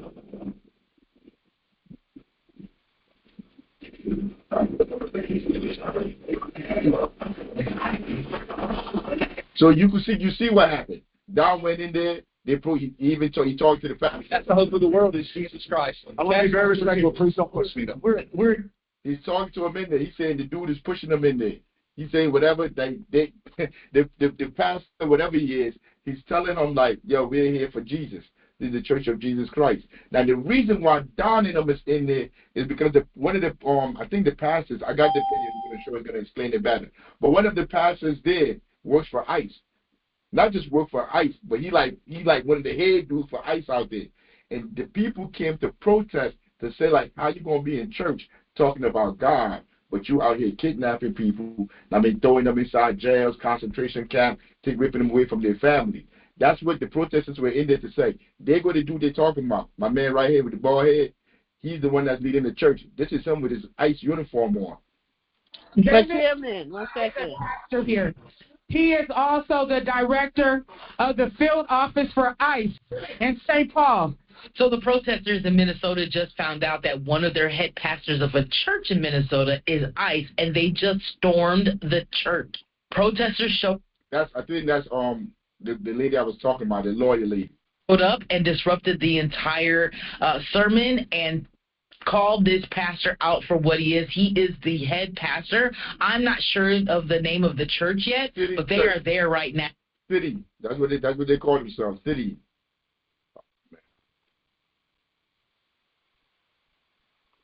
Why are you not at Whitwell every day? You hear that voice? That's the wolf farmer. That's the wolf farmer. Let me hear what he said. Where are your people?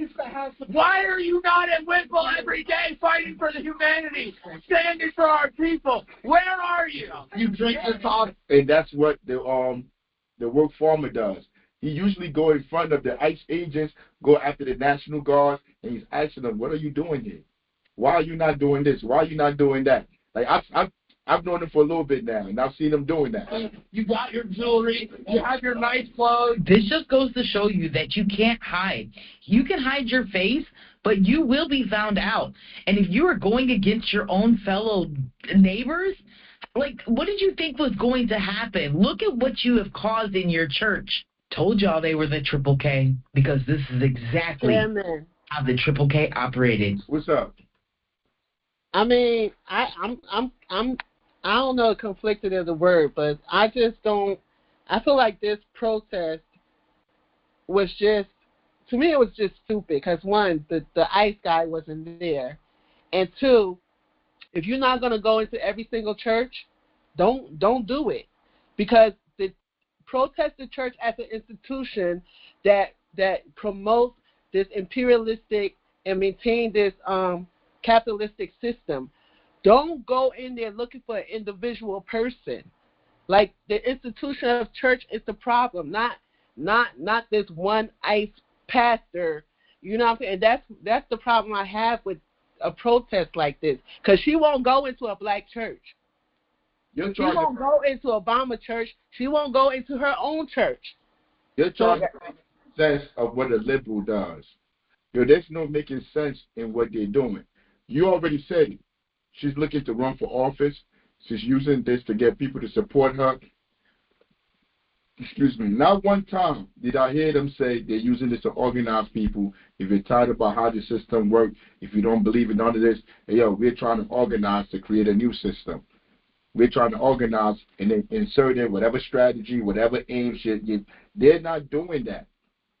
They're not doing that at all. They're going into spaces to try to get notoriety and then act like they're actually doing activism. This is not activism. This is not revolutionary. None of this. This is not what you do. This is not political education. This is not building survival programs in the community. This is not organizing the community. All of this is just to get attention for themselves, and that's what we lead into. Now, after they did that, listen to what happened. The outrageous arrest of Don Lemon is a transgression of so much of what America is supposed to be about. I hate these people.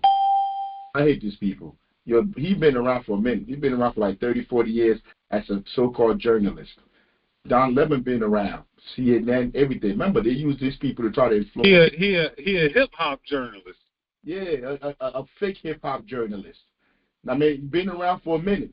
I mean, but like, they're not here to try to really organize the people, try to teach the people, or give the people information. Listen to what he said about Don Lemon. I'm going to bring it back again. Listen word for word what he said. Arrest of Don Lemon is a transgression of so much of what America is supposed to be about. You freaking bastard. What is America about? Transgression of what America is supposed to be about. This is what America is about. If you go look in the history of America, this is what America is about. We're going to get to Don Lemon in a minute, but keep listening to this guy. This is a politically motivated arrest meant to silence media and criminalize them. Yes, it's politically motivated, but going in there is politically motivated too. They're not going in there to have an uprising. They're not going in there to organize nobody. Hey, yesterday we went to an event. You know what we do when we go to an event? We got a clipboard. If we're not getting people telephone numbers on our phone, we got a clipboard, we got a notebook where we're getting everybody's number. Because after this, we're going to build from here. We're going to organize to try to meet the goals that we're trying to meet. Yeah, we don't just go there, the news stations come, and then we just leave. Because if you don't get that person information, it's like you never met them. Like you really jerking wreck. See, that's what real organizers do. I didn't see nobody with a clipboard trying to get no names, trying to sign nobody. They were just going in there to get notoriety for whatever they were trying to do. What are they trying to do? You're going to hear her. She's going to come out and say, vote for me. Vote for me for mayor. Vote for me for governor. Media. He obviously didn't lead a group of protesters into a church. He covered a group of protesters going into a church. Outrageous. That's enough. Now, this is Don after they let him out. Oh, this is why I wanted to play. He said, that's why I wanted to play him. He said, when Don get out, Don is going to be way more famous. He's going to have a whole bunch more followers. And that is true. Because after that escapade, whatever they did by the administration decided to lock him up, they're just helping him. They should have just ignored him. But now that he got locked up, they're going to use this to grandstand as if they're fighting for the people. Listen to Don after they let him out. I think he was in there for a couple of hours, but he's Malcolm X now. I want to thank everybody for their support. It truly means the world to me. I had no idea what's going on because obviously I haven't seen it. Look at him. Yeah, we went to get my brother. He came home from prison. He had did a couple of years, and he walked out of the jail. Yo, he came out with the beard, with hair everywhere. Yo, because they had him in what, Assay. They had him in Assay. They ain't got no razors. They don't have nothing. Northern State in New Jersey. In North New Jersey. He was at Northern State Prison. I went to pick him up. He's looking down. Everything nice shaven, nice and clean. Everything. Everything. Look at him. That person like they been in jail, he was in there. He got a cup of coffee, tea. He probably didn't even sleep in there. He probably didn't go to sleep. He was in there talking about he Don Lemon, he famous. His lawyers came and got him out. If it was one of us, I would. I have spent my entire career covering the news. I will not stop now. He spent his whole entire career covering the news. Remember what he said? He was working on CNN, another propaganda outlet, out there to use people like that to be able to control how people think. Chairman, covering the news but not giving people the news. All power. There's a difference. All power to the people. Yo, he was out there covering the news. I just forgot what I was about to say just now. You just straight cut it. I don't forgot what I wanted to say. But be that to say, back. Let me play. In fact, there is no more important time than right now, this very moment, for a free and independent media that shines a light on the truth and holds those in power accountable. Again, I will not stop now. I will not stop ever. Nobody believes in the legacy media. Nobody believes in this organization no more that they tell the truth. We all know that. And that's where he worked his whole life. His whole life he was working for this propaganda people that were out here spewing lies that are owned by corporations. Remember what Richard Wolff said? The church is not the only way that these people, that the United States government now brainwash all of us, control how we thinking, indoctrination. They use the news, the media. They use all these people now. It's not just in the church. Last night, the DOJ sent a team of federal agents to arrest me in the middle of the night for something that I've been doing for the last 30 years, and that is covering the news. The First Amendment of the Constitution protects that work for me and for countless of other journalists who do what I do. I stand with all of them, and I will not be silent. I look forward to my day in court. Thank you all. Yeah, why all of us? Why people like Huey P. Newton? Why people like Fred Hampton? Why Malcolm X? Why Dr. King? All these people were killed by this government for fighting for the liberation of the people. And people like Don Lemon sit there and act like all you need to do is pull up your pants, and this society will treat you equally and fairly. That's what he was on the TV station doing for. Man, why am I talking about it? Tell them, Don. Yo, this dude talking about he's going to mess Don up if they come up in there. We're going to get to him in a second. But tell him, Don, tell him what we need to do to be able to survive in America, Don, as black people. Tell us, Don, because it's our fault. Black people, if you really want to fix the problem, here's just 5 things that you should think about doing. Here's number 5. Pull up your pants. Pull up your pants. That's number 1 of 5. Wait, why should they pull up their pants, Don? Number 4 now is the N-word. Oh, he's going on. He's just moving. Yo, you heard him? Number 5, pull up your pants. The reason why we get locked up, the reason why the police abuse us, why the police do what they do in our community is because our pants is down. It's because of the N-word. This is what he was on CNN doing for years, being a propaganda tool by the government to denigrate and dehumanize our communities. That's what Don Lemon has been doing. That's who Don Lemon is. Don Lemon is the worst of us. That's who he is. They fired him after he started talking about white women. He ain't know the line. He ain't know what line not to cross. He started talking about white women were too old to run for office. I think Nikki Haley. And that was his downfall. They jumped on him right after that. Boy, because he gay. Like, that's what they do. That's what they be doing. Like, talk about women, whatever. They have issues with women. Whatever is going on in Don Lemon's mind. But he started talking about these white women. Because, like, when he talk about black people, ain't nobody doing nothing to him. You can talk about black people. Don't worry about, you can tell them to pull their pants up. That's why they're getting shot. That's why there's no jobs in their community. That's why the children that go to the schools that we fund, that we pay for, are reading at 5%, doing math at 6% level. It's because they didn't pull their pants up, Donna. That's why they can't afford rent. The average person that lives in Newark, New Jersey makes about 30-something thousand. That's what they say. I don't believe them. I think it's lower than that. But they say the average person that lives in Newark, New Jersey makes about 30-something thousand a year. Yo, to be able to afford an apartment, you got to make like 90 or 100,000. I'll just get ready to say 30 grand ain't even making it. Not in New York, not in New Jersey. Like, that ain't cutting it at all. Nowhere. And then what happens when people, this is what people are making. What happens? They go to street economy. They go to the street level to try to find any way to make it. Or they get 2-3 jobs. Now you're not home to take care of your family. Your whole family life is all messed up. But it's like, all you have to do is pull up his pants and stop saying the N-word. Everything going to be all right. Now, number 3, respect where you live. Respect where you live. You should respect paying $2,500 for rent. You don't have heat. You don't, what you call it? You got roaches. You got mice. They don't even give you hot water. Like, you got to complain. None of these people, none of these landlords are held accountable. But if you want to fix everything, we got a tenant association over here in the building. I'll give you a good example of what you're saying. Like, I ain't got a hoodie on for no reason. Now, it's not crazy up in here, you know, the heat goes on and off, you know what I'm saying, and a lot of the tenants have been making 311 complaints in New York. So the inspector comes, and I guess they find that, you know, the violations or the complaints, they found the violation is, you know, whatever it's the temperature's supposed to be a certain range, and it's not. So they issued a violation, and all they build a building with 60, we got like 66 units in the building, $250 fine. That's it.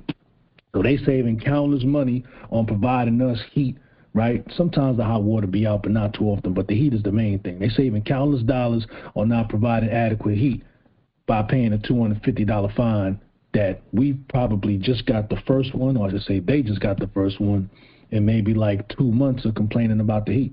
It's crazy. That sounds like it's less than one person's rent for a fucking fine. Right? See, exactly what I'm saying. Exactly. when y'all hook space heaters up, do y'all electric bill go up, or do the apartment have to pay it? You better believe every single one of these apartments, the rent goes to the landlord. As far as the electricity and the gas, that's on us. So if the heat ain't adequate, we either put on 3 layers of clothing like we outside, inside, or our energy bill goes up. They don't foot the bill, we do. When we go into the public spaces in the lobby and in the hallways, there ain't no heat out there. And sometimes it feels just as cold out there as it does in the apartment. 1, 2, 3 o'clock in the morning, that's what most of the tenants have been making their complaints. You know what I'm saying? And oftentimes, they ain't got no HPD to be dispatched at that time in the morning, so that when they come, they got cameras on the building, they monitoring the cameras remotely, so if they see HPD pull up, then they'll turn the heat on. You know what I'm saying? A whole lot of trickery. Whole lot of trickery. Yo, I'm looking around. I think the heat over there. I ain't want to get up. We got a heat in our house. Yo, when we plug the heat up, yeah, we got to pay for that. Yeah, we got to pay. There's no holding these slumlords accountable, man. And they all got them penguin suits on. You know what I'm talking about, because you can't say what they are, because they're going to call you this, they're going to call you that. They all walk around with the penguin suits on. You try to talk to the people, the police will come and lock you up. Yep.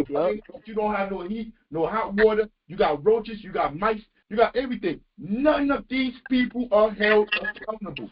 They double your rent, and then they illegally kick people out. None of these people are held accountable. That is the reality, the society that we live in. But when you listen to people like Don Lemon that they had on CNN, lying to our people, because he on CNN because he's black. He's black and he's gay. They telling us we have access now because they got a black gay person up there. So now we should all be happy. But listen to the nonsense that's coming out of his mouth. Number 3, respect where you live at, even though these people treat you like trash. Start small by not dropping trash, littering in your own communities next year. Number 2, finish school. You want to break the... That's the problem. Finish school. All of us, we ain't finished school. I don't have 3 degrees. We all ain't finished school. Yo, my son just graduated. Well, he ain't graduated. He almost done. But he got a job as a teacher now. He's going to be going for his master's, doctorate, all of that. He has a job as a teacher. He's a basketball coach. Yo, that boy leave this house like 7. No. Oh, hell no. Because he leave the house at 6 o'clock. Because he has breakfast program where he has the kids working out in the gym, shooting the ball before they start school. Then he leave from there and he go to work. He work from what, 8-something to like 3-something. And then after that, he got practice. He cannot afford to go get his own place. He cannot afford it. He's home with us. And he look at his paycheck, and he be like, dang, if I had to be out there surviving, like, how could I survive? He like, him and 3 of his men couldn't even afford to live out here. That's the reality in the world we live in. So what you saying? We were bad parents? We didn't teach our son to finish school? We didn't help him get through college? We didn't do all the stuff we're supposed to do? I don't have 3 degrees. His mother don't have a degree. And his little sister's about to graduate from Seahawks University. But you saying we just need to go to school. Finish school. Yo, when I hear people like this, yo, I swear to God, yo, they're worse than white supremacy. Don Lemon is worse than the biggest KKK person. I give him 3 more Ks. He's worse than any of them because they distract us. They distract us and they indoctrinate us in how we should think and what we think the problem is. Then you see a bunch of dumbass niggas running around talking about something. Yeah, man, if you pull your pants up, you're going to be all right, man. Just go to school, man. You're going to be all right. You're going to climb out of that. When we know school ain't, yo, in the 90s, 80s, let's say, that's when they was telling us, you know, Bill Cosby and all of them, go to school, a different word, all of that goofy shit, go to school. Not everybody got debt. You don't went to school, you graduated, where you can't even find a job. And then when you do find a job that's paying you less than what you're supposed to be making, you better shut the F up. Because if you say anything, you do any goofy shit, they're going to fire your dumb ass. Like, that's the world that we living in. But not according to Don. Not according to all these people. We live in a place, they got the Constitution. My constitutional rights. That's the goofy stuff that they be talking about. Cycle of poverty. Stop telling kids are acting white because they go to school or they speak proper English. I've been in the hood my whole life. I went to school in the hood. Yo, if you're from North New Jersey, if you're from Jersey, I went to Alexander, I went to Sussex Avenue, I went to Velsburg Middle, and I graduated from Westside High School. I graduated from Essex County College. My whole life of going to school, I've never heard anybody say stop talking white or don't learn, don't go to school. These are all lies that they make up because they don't live in our communities. Nobody ever told me. Yo, there was never no drug dealer outside. I was like, hey, yo, bro, don't go to school. Come out here and sell drugs. Niggas told you to go to school. I remember, Leon, he dead now. I was like in the 7th grade. And I was walking home from school, and I was crying and stuff. And he came, he was hustling. He was hustling out on Stuyvesant and 18th Avenue. He saw me walking down 18th Ave, and I was crying because, like, I couldn't get to the basketball game. I ain't had no money to get to the game. My mother was at work. Remember, she working 16 hours a day. And Leon went in his pocket, gave me some money, like, yo, hey, catch the bus over there and catch the bus back and stuff, whatever. You're like, I can't take you right now. That was a drug dealer that was outside. I went home, put my stuff down, caught the bus to 13th Avenue, and went and played in the basketball game. This is what the drug dealers outside did. Hey, yo, go to school, bro. Why you still outside? Yo, I'm going to tell your mother you outside. But that's not how they talk about them. Like Du Bois said, these people on the street corners are useless. That's what Du Bois said just now in his book. Yeah, those stereotype generalizations don't do us any good. At the end, it distracts from what the real issues are. You know what I'm saying? And that's part of the agenda. Like you said, whether they realize it or not, they are acting as agents for the enemy, so to speak. You know what I'm saying? Period. All to the people. And I believe they know it. I believe they know it. So, yo, this is an argument me and my man, my best friend that I grew up with. We had this argument all the time. He was like, these celebrities don't know. These rappers don't know. They know what not to say. How do they know what not to say to stay in them jobs? How do they know what not to do? Who not to donate to? Who not to talk to? Who not to work with? They know all of that. But they don't know to stand with the people. They don't know to build institutions in the community to serve the people. They don't know to build economic centers. You know what they know? Queen Latifah know how to come buy the buildings in Newark and then up the rent and kick the people that's living in there out. And then say, they go on the media like, yo, Queen Latifah just bought a $300 million building complex in her city and it's going to be affordable. But they don't tell you what affordable means. They don't tell you affordable is what. What is it mean? What is it, General Secretary? What does affordable the AMI, something median income. I forgot what the A stands for. Of that whole county. So you got Karima, you know what the A stands for, right? For what? For AMI, it's something median income. That figure that they use to say how much. Yeah, me too. It stands for justice.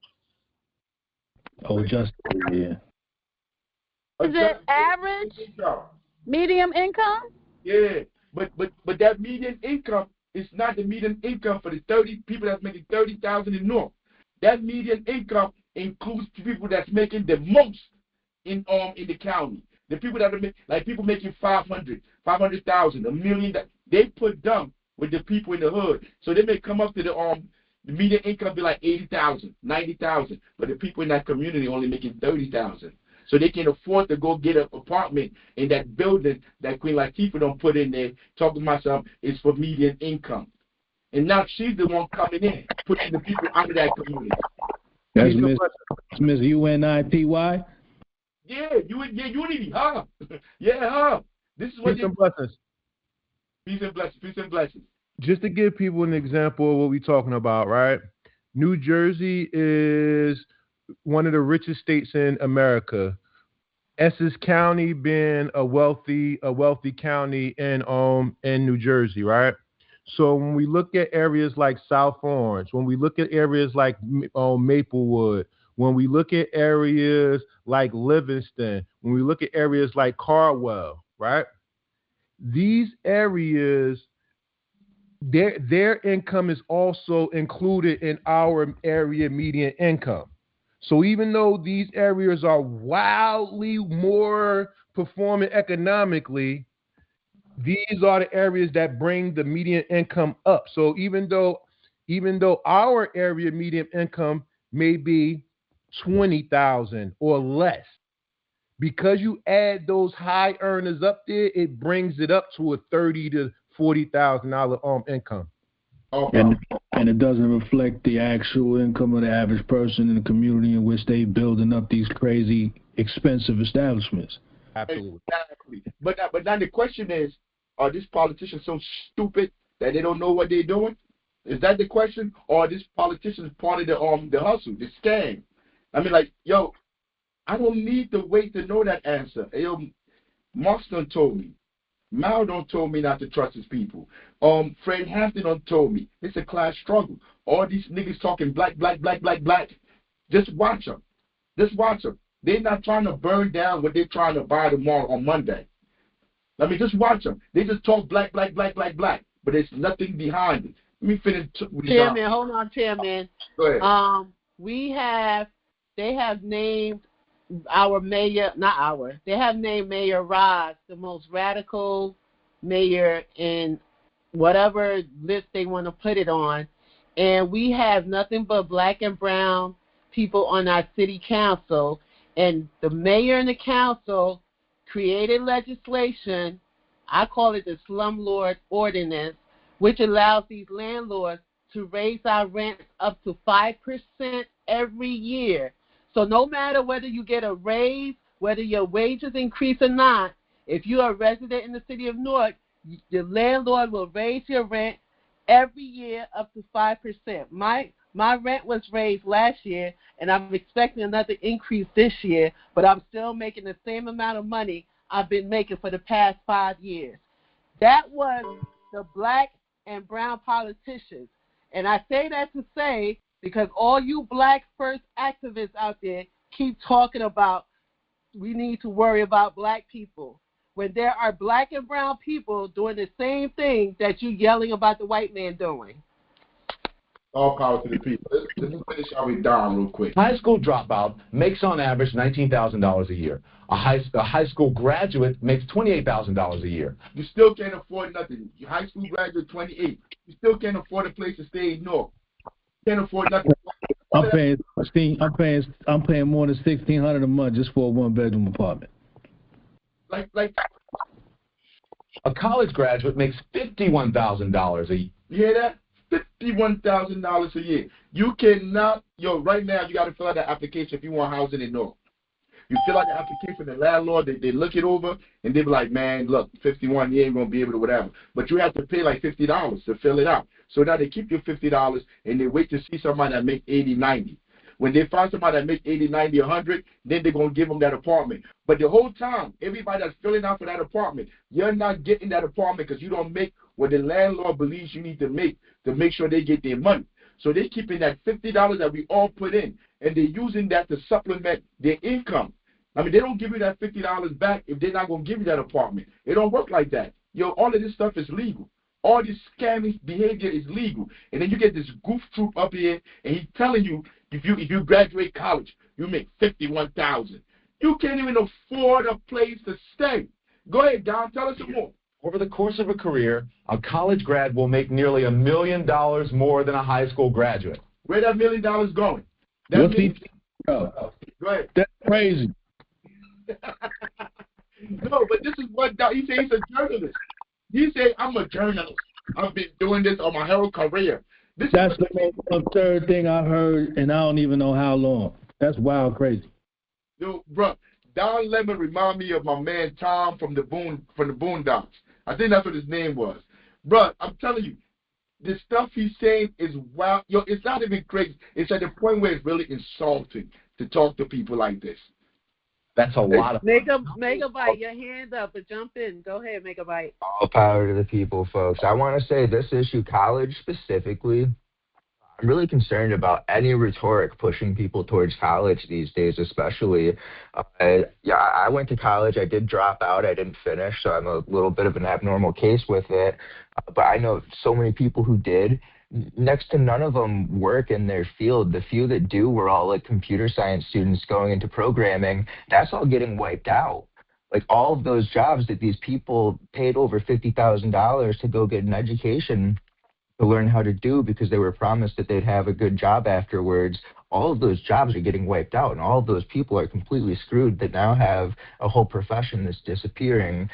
And I get that, that's so far of a different issue than your folks who are struggling to survive on the streets, but these issues are impacting everybody deeply. And I feel a lot like an outsider still talking to you folks, just knowing that I come from a different background. So I want to tread carefully with commentary on some of the black nationalist stuff. But I was really disappointed seeing how much pushback there was when there's like, oh, you're getting white now that it affects white people. They want to start talking about it and they want to start doing something about it. And I totally get, like, yeah, that's a major, major problem that white folk just didn't bother paying attention to these issues as they were becoming issues. But they're issues that affect all of us, and we need to all work together to fight these systems that are pushing shit like this towards our children, where they think the only way that they can have a better future is by going into these college education systems that shackle them to debt and force them to work these jobs now to pay all of this debt for a piece of fucking paper that you can get a much better quality education by going and working with somebody who knows what they're doing, getting on the job training. There's so many other routes. There's so many better ways to do it that are community focused, educating our children, educating our neighbors' children to do work that benefits our communities. And we are not pushing people to do that. We're pushing them into a pipeline that shackles them to a capitalist system with massive amounts of debt. I went from having to raise my hand and ask to go to the bathroom to signing a piece of paper that gave me interest rates on loans that are over 12% today, because they're freaking credit card interest rates on student loans. And I can't reconsolidate because I dropped out, so I don't have a degree. They won't let me reconsolidate. I get automatically rejected. So I'm stuck with these like 11 to 12% variable interest rate loans that I'm still paying off after having got good jobs out of college and stuff. Like, how am I still in this position where I have $25,000 worth of debt still after working 15 years after I left college? It's ridiculous. All power to the people. 25, bro. 25, man, shit. But like, I didn't even get the piece of paper. I paid 50 stacks for no paper. I know, but all the issues, you said, what you call it? All the issues are the same. All of them are the same. I mean, because like you're saying, like you're not from the community, so I understand all of that, but they socialize you. This system, this society, socialize every single one of us. How they socialize us in our communities may have been different, but their outcome is the same that they're trying to reach. They're trying to control you by putting this debt on you. They want to control, use this economic means to control you. That's the only reason why they're doing it. Nothing that they're doing is for the people. Last week I showed the snow removal, how they were throwing snow on people's cars. This government has no respect for the people. They think we're stupid, ignorant, powerless people. So when they come and do it, even though you pay for the street cleaning, they come and shovel the snow and throw the snow all in your car, block you in for you not to be able to get out. This is how they behave. They really hate the people. Don, hurry up and finish. One, and probably the most important, just because you can have a baby, it doesn't mean you should, especially without planning for one or getting married. Don is gay. I don't even think he has kids. But he's sitting up here telling everybody else what they should do, how they should have kids. When we was listening to the boy just now, and he was talking about those class, the people that are poor, like all they do, like they participate in, like, you're not doing nothing else. There's no job for you. You can't go nowhere and work. Like, people in those spaces, they have sex a lot. I mean, that's part of it. the women, whatever, that's all part of it. I mean, what they got to do to survive, that's part of it.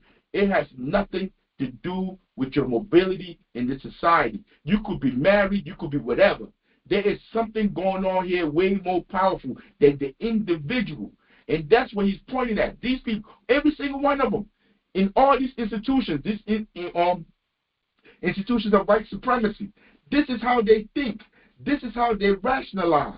They don't say, why don't we put institutions together to lift our people up, to teach our people, to educate our people? You know how much money he working on CNN? Yo, we don't have nothing. I don't have a pot to piss in, a window to throw it out of. But we could have programs here. We could have after-school programs. We could go start a chapter outside the country. We could do intercommunalism, working with people all around the country. We don't have nothing. We poor as hell. But all these people with the money, with the job paying the millions, they can't do none of that. All they do is sit up here and tell us it's our fault. First, more than 72% of children in the African American community are born out of wedlock. That means absent fathers. And the studies show that lack of a male role model is an express train. Where the fathers at, Don? Where the fathers at? Locked up or dead. How about you? It is. He's sounding like W.E.B. Du Bois. No, but that's what they listen to. This is what these people read. It's a class thing. I mean, like, he won't talk about why their homes are like that. Yo, bro, in America, we're going to keep it a buck. As a man, if you cannot afford that woman, afford that family, you're not a father. They treat you like you're not a father, you're not a man. Your humanity, your manhood is determined by capital, by fiat, by money. That's what determines it. And then you have things, structural things in place to make sure you don't get that money. But then you get goofies like this that they put on this TV to say, yo, look, you see this flag right here? The person that posted this on TikTok is a Republican. They're reactionary. And they're posting it because he's saying exactly what they believe, what they think, what they rationalize is the issue why people are catching hell out here. And that's what he's doing. He's getting talking piece. But he's going to stand here and he's going to tell me when that same system that he's protected. Because like everything he's saying here, there's opposite to it. Marx has been saying something different. Fred Hampton say something different. Huey P. Newton say something different. Malcolm X say something different. Bobby Seale say something different. All these people say something different. All the ones they killed. The only people that saying the same thing, that believe in the same ideology he has, are the people that they gave jobs in this institution. From the colleges, to the TV stations, for them writing books, all right to prison. And the cycle continues. So please, black folks, as I said, if this doesn't apply to you, I'm not talking to you. Pay attention to and think about what has been presented in recent history as acceptable behavior. Pay close attention to the hip-hop and rap culture that many of you embrace, a culture that glorifies everything I just mentioned, thug and reprehensible behavior, a culture that is making a lot of people rich, just not you. Yo, he never went to the system. He didn't talk about these institutions. He didn't talk about nothing. He pointed the finger at the individual. It is your fault. It is your fault. And this is the comrade I would just hit. I mean, but then when you go into revolutionary study, because I remember I told you, as Panthers, we are Maoists. Hey, yo, you still here, Chains? Come on, still be here. Still be here. I think I seen the message where he broke out a little earlier. But listen to what. Yo, I'm telling you, yo, he made this seem so cool, bro. Yo, listen to how he break Mao down so simply for you to understand who Mao is. They like to tell you that Mao was a dictator, but historically, he rewrote the rules of revolution. He broke Marx's biggest assumption. Classical Marxists thought that revolution would come from an urban industrial working class. Mao said, fuck all that. The real revolutionary force is the peasantry. And he proved it. Yo, right there.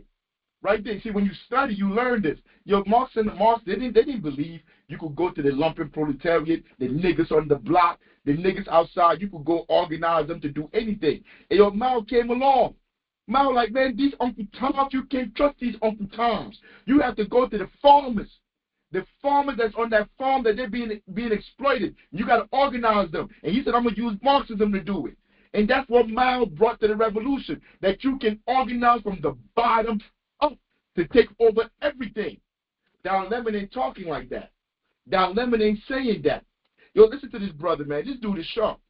China was not factories. It was villages. Mao built a revolution from farm workers, and that changed revolutionary theory globally. Before Mao, China was basically medieval. Landlords owned everything. Peasants lived in debt slavery. Women were treated as property. But then my nigga Mao came through with some sweeping land reform. Redistributed land. Abolished feudal hierarchy, wiped out centuries of landlord power. For millions of peasants, that wasn't just ideology, that was liberation. Mao also had them hold, had respect for them hold. Mao's government banned forced marriage, legalized divorce, gave women property rights, and promoted women into political and military roles. Mao was famous for saying women hold up half of the sky. And what they doing in the 1930s, the 40s? What were they doing in America? How were they treating women over here? Because the way they talk about Mao, they tell you Mao this, Mao that. Yo, because like we now talking now today on how we go into our community to organize our communities. And yo, the roadmap is here. It can be done. You can't go to these people. You can't go to the businesses and ask the businesses in the community to do anything. UEP Newton already told you. When they try to work with the businesses didn't want to really help out the community. They were just trying to bribe them to pay them off. UEP Newton was like, nah, we don't want you to just pay us off. If you're going to be making money in this community, we need you to build institutions in this community to support the people that are supporting you. So don't just try to bribe us off and pay us off and be like, nah. Hey, yo, there was an incident that happened in Newark, New Jersey last Monday. They killed the brother. Martin Luther King's birthday. People out there marching, running all around marching, walking up and down. Give us a consent decree. Yo, give us policy. As if they don't know that none of that worked. But them niggas that led that movement, they know none of that worked. But they had people walking around. While they was walking around, the police came and killed another brother. He's sitting in his car, chilling with his mans in him. They ran up. We went and investigated ourselves. We talked to the people that live in that community. They said the police ran up, put some in the car, and when he tried to get away, they ran him down and they kept shooting. Yo, we have no idea why they did that. We don't know what was going on. The issue they had with that family, but it came out he had a gun. They said he was shooting at the police. Yo, we went and did the investigation. None of that was true. Yo, we went to the store. I went to the store because they got a liquor store and they got a corner store down the street. Yo, can we see the camera? What happened here? They talking about our cameras don't work. But I bet you somebody ran up in there and tried to rob them cameras will work. Them cameras will work. And that's what I told them. That's what I told them. I'm like, so when you walk out of there... One second, Chairman. Are you talking about Wally Bey? Yes, I am. Okay. All power to the people. His name is Wally Bey. That was his name. That was his name. He could have been my son. He could have been me. He could have been you. And this government, this police, these people snuffed them out. Snuffed them out. So what do? Do we go to the same police and ask them to fix it, to solve the issues? Or do we read and organize ourselves to understand, yo, if Wally Bey got to be the person to get everybody, to motivate everybody, to make sure there's no more murders in our community, then we're going to use Wally Bey. We're all going to rally around on Wally Bey. That's what the people in the community are supposed to be doing. That store, those people in that store, they can't be in our community no more. Yo, let's pull our resources together and let's buy up these stores. You know what? Everybody around here, nobody go to this store no more. If we don't go to this store, they're going to leave, and then we're going to take that spot up and start our own store. I'm talking about cooperative, because that's what the Panthers talked about. Panthers believe in cooperative work. Not me, not Queen Latifah coming to buy the building and doubling your rent. No, you sit at the table. I sit at the table. We all sit at the table and we bring our pennies. And then we go get that building. I bet you we don't sell that building to nobody. You're not going to sell that building while you go homeless, while your children go homeless. We're not going to do that. But we haven't been organized to do that. All we've been organized to do is go down there and go beg the police to stop killing us. Beg the politicians that's working for the government, that's working for imperialists, that's using the police to protect them from to exploit the community. We go ask these people for them to remedy the situation. Because we haven't been educated. We haven't been bred to understand this is not how you change anything. Everybody in the hood is supposed to have a gun. Everybody is supposed to, if they say it's legal, everybody go get your gun. I bet you when the police come, they're going to try to shoot anybody. Because they're going to understand there's going to be some bullets coming after them. When they say Black Panther Party for self-defense, that's what they mean. You got to defend yourself. You can't sit in the community like ducks, like duck hunt. And these people just coming out, just plucking you off. And all you do is go walk up and down and talk about we want a consent decree. We want We want middle-class, uppity Uncle Tom niggas to sit on the board for them to judge when they kill one of our children. And them Uncle Toms work for the government. Yo, all of it is just lunacy. Instead of telling the people, yo, we can't trust this government no more. We can't work with them. We have to police our own communities. Let me let him finish real quick. A society where women were literally sold as brides, that was fucking revolutionary. Mao fought both imperialists and nationalists. Japan, Western powers, and the Chinese monarchy. Did you hear what he just said? Mao didn't just fight imperialism. He fought nationalism. You know all those black people that you see pop up, be like, yo, we only got to serve black people. We only got to work for black people. That's black nationalism. I mean, if you go back and read Huey P., he said, like, at first that's how they taught, that we only got to fight for black people. Then they understood, like, culturally, if your community has other people other than black people in that community, you can't just say we fight for black people. Our struggle is universal. It's imperialism. So he moved from that state and he moved to a different state of thinking. Grew. You see, when you're sincere and you really want to find the answer to something, like, you're going to find it. That's if you're sincere. If we want to change the conditions in our community, we must organize everybody in that community to be able to stand up. That means going to your neighbors, opening the door, talking to them. Those were all of Mao's ops. Or was it just... Oh, yeah. Those were all of Mao's ops. The nationalists, the imperialists. Remember, he talked about Japan. So Mao fighting a war with 3 people. So who am I going to go study? If I say, yo, I want to go study on how to liberate my people from the conditions they're in, I'm going to go study Obama? Who am I going to go study? Or am I going to study these people? Am I going to study Frederick Douglass? Am I going to study all these people? What was it? Was it Frederick Douglass that left Bobby Seale in jail? I think it was Frederick Douglass. Was it? No, it wasn't Frederick Douglass. Not Frederick Douglass. No, not Frederick. I'm bugging. What's his name, man? He was in the Supreme Court, the first Negro. Oh, Thurgood Marshall. Thurgood Marshall. Am I going to try to be like Thurgood Marshall? Somebody that was part of this state, this government that oppressed its own people? No. I'm looking for George Jackson. I'm looking for that dragon. I'm looking for people that understood. I'm looking for Mao. Tell me, Mao. Mao, tell me how we break imperialism, how we defeat this nationalism. Mao says, you want me to tell you? Hey, yo, this is what you do, man. You got to go in the hood. You got to go build institutions in the hood to educate those children, to teach those children. Yesterday, we went down to Philly. We went out to Philly to a meeting with Comrade Paul. And we took the kids from our after-school program. We took them all down there. It wasn't that kind of event, so they stayed upstairs on the base, on what you call it, at the base, at the Lion base. They were upstairs. I mean, but we brought all of them there because I want them to hear this. I want them to see how you organize your community. How nobody got to pay you. You don't have to pay me. The Quakers don't have to come pay me for me to do this podcast. They don't have to pay us for us to do the after-school program. They don't have to pay us for the housing. They don't have to pay us for the paid patrols. You don't have to. Somebody don't have to pay you for you to fight for yourselves. But that's not what this middle-class Uncle Tom niggas think. Nah. They think like they got to get paid for them to come in the community and do what whoever's paying them is telling them to do. They don't know how to get it from the mud. Yeah, they don't know how to get it from the mud. They don't know how to do that. They don't know how to sit down and work with the community. They think they're too smart for us. We stupid. Foreigner versus foreigner. It was peasants versus the elite empire. He industrialized. It's a class struggle, damn it.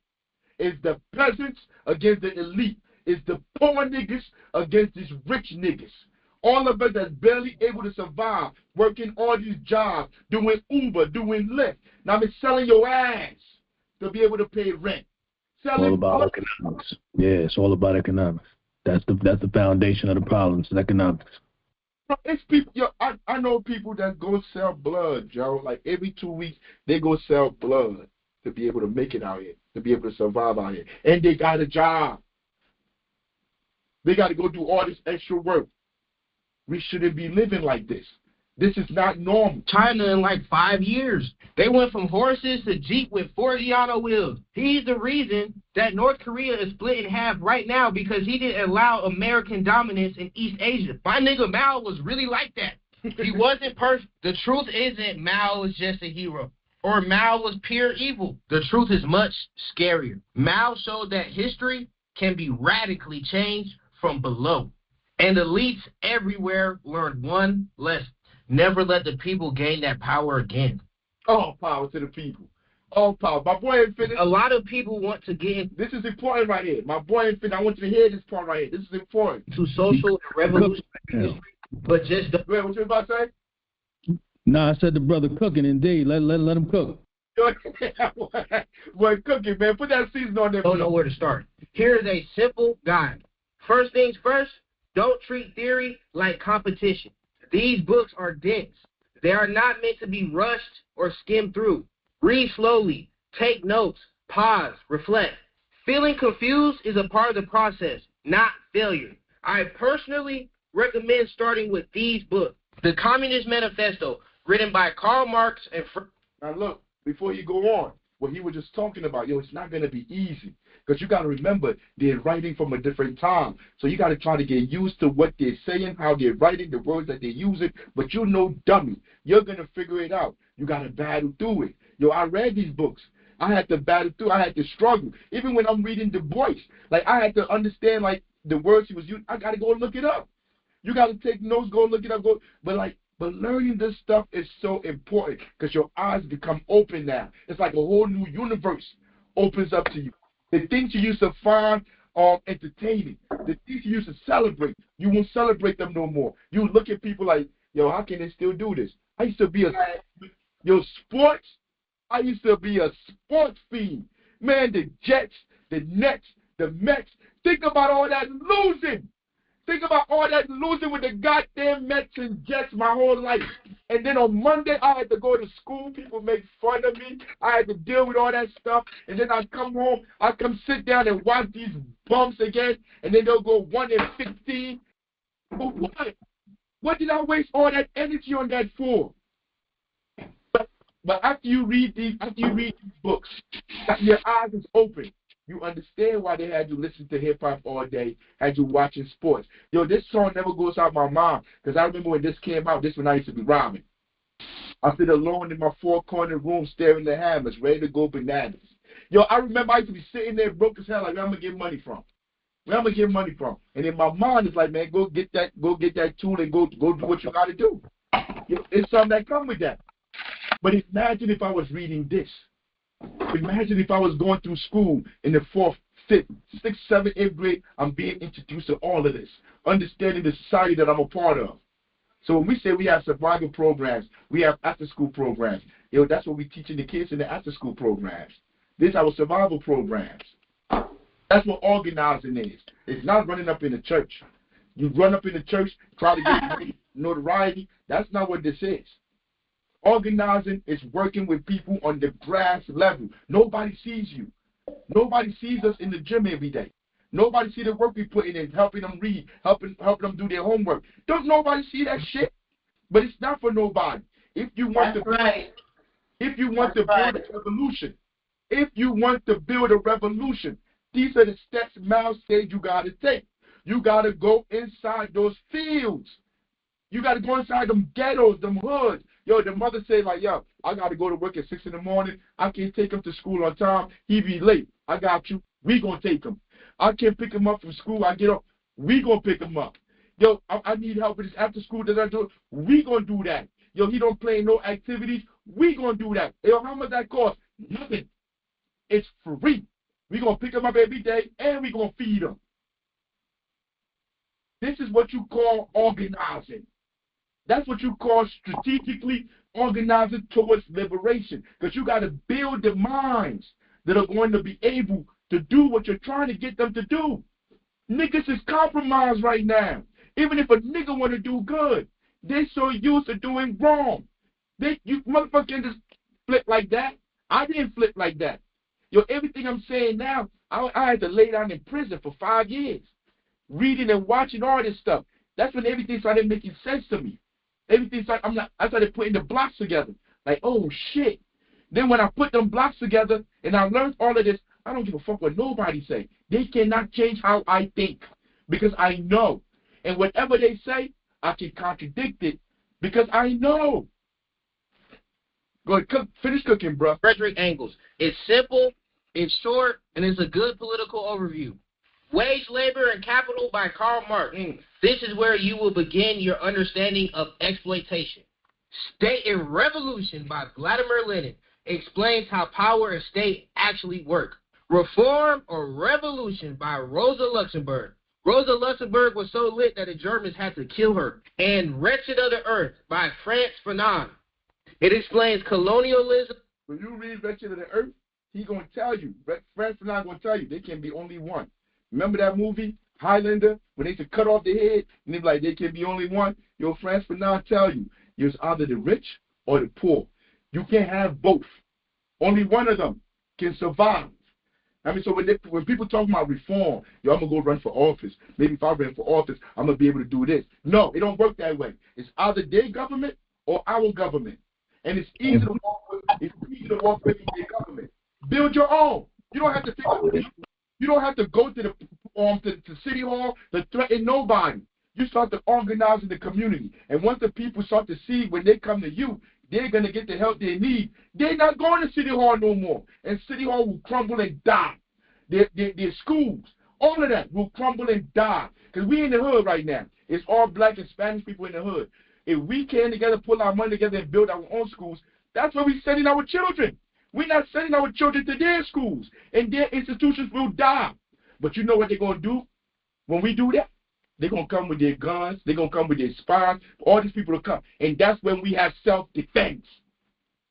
That's when you have self-defense to protect what you have gained. But we don't have nothing right now. Nothing right now. I'm not going outside with the police with no gun to do nothing. They're going to blow me away and nothing has been solved. Nothing has been changed. You're just out there jerking wreck. You just wasted your life for nothing.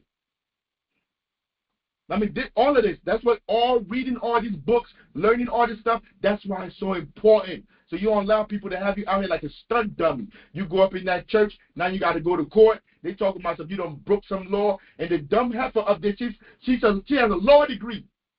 She knows like you can't go into church and do that. She knows these people won't come at you. But she got lawyers, though. She could afford her lawyers. Your dumb, goofy self that can't even afford rent, you can't even afford oodles and noodles. You up in the church talking about you about to say something to the preacher, and you locked up. She out in like 2-3 hours. You sit there for 6 months because you ain't got $200 bed. I mean, you got to pay attention. Race and Liberation. Das Kapital by Karl Marx. This book is the shit. The shit. You don't need the shit. It explains to you what we had Richard Wolff explain to you a couple of classes ago about profits, about the means of production, about who gets what. That we don't need these imperialists. We don't need none of them. We don't need these bosses. We can control everything ourselves. That's what Capital telling you. But if you don't know that, you don't know that. You don't know. Read everything at once. Pick one and start there. But here's the secret. Don't just read. Argue with the text. Ask questions. Write your thoughts. Connect it to real life. Theory is not just a bunch of smart-sounding big words. It's a way to understand the world. You're not too dumb for theory. It wasn't written for academics. It was written for workers, rebels, and ordinary people. Take your time, don't quit, and don't let anybody gatekeep knowledge. Below, I'm going to link free resources, PDFs, and... his name is right there, Change for Year 9000. Yo, follow the brother, man. I went and followed him after I saw the videos. People be disappointed in me, man. I be following people, and then I come out and they say some weird stuff. I'm like, oh, man. But now, where he coming from, oh, man, I'm going to call him later, too. I'm going to try to link up with him because that's our job as Panthers. We cast a wide net and find these people so we could build these institutions. That's what our job is. My job is to find the people that are mentally ready. We can all sit down and start to build our own empires in our community. Not let other people sit down and decide for us what we should know. It's time we take control of that. That's why I'm a Panther. Period. I'm a Panther because I believe in those philosophies. Because the Panthers follow those philosophies. Tell me another group that follow those philosophies. And I mean what? Unity, what they call it? I mean, whatever with them. As long as they follow those philosophies, as long as they follow Marxism, they follow Maoism, I'm with you. That's why I'm a Panther, because Pantherism, that's what Pantherism is. That's what UP Newton explained. That's what Fred Hampton explained. I'm not a Panther because it's cool. Bro, nobody want to be a Panther out here. The average person out here, they're too scared. They're like, why would I do that? I'm going to get fired from my job. They're like, why would I do that? I don't want to join nothing. Ain't nobody running up trying to be no Panther. Then you see all these people talking about stuff. Don't be a Panther. You're cosplaying. Cosplaying what? Don't nobody come with this. You don't get no credibility. People see us all the time doing this work. They think we stupid. People think I'm stupid for using my 3 degrees to serve the people. Real talk. But I keep doing it because I believe in the philosophy. I believe the theory is sound.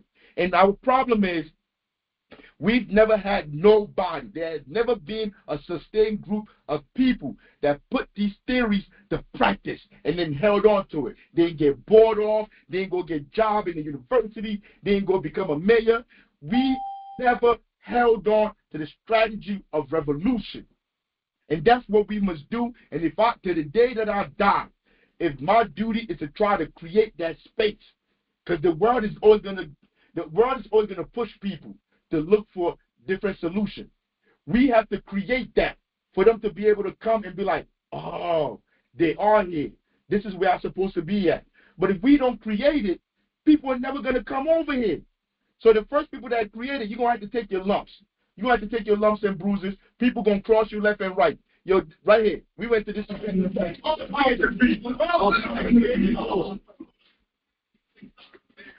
Oh, Chairman, no, Brown sister. To be honest, I was kind of proud of myself because I don't want to sound ignorant, but someone who has Hey, if you can't tell we're gonna go into this next. So wait, if you can't tell, if you don't know what this is, hey, there was a new comrade, intercommunalism. It's called intercommunalism when you're working from different communities, trying to build revolutionary spaces in those communities, and y'all working together. This is from UP Newton, and y'all working together to exchange resources, to work together, to continue to work. Chairman Paul, came on a Zoom. We had a whole meeting. I've told this story before. We had a whole meeting on what we're going to do in the community. I'm going to speed it up. So this was 1.5 years ago. So he said, I'm in Philly. Let's get together. Let's do this work, whatever. I'm like, I'm in North. I'm going to come pull up on you. So we pulled up in Philly. He out there feeding the people. So we started talking. We started working from that point on till today. We've been working together. He go to Baltimore, he go to New York. I'm talking about Paul. He go to New York as a Panther, going out there trying to find people, casting that wide net to bring people in so we can start working together. And he doing it with the gun out there. Because in Philly, you can walk around with open carry with them guns.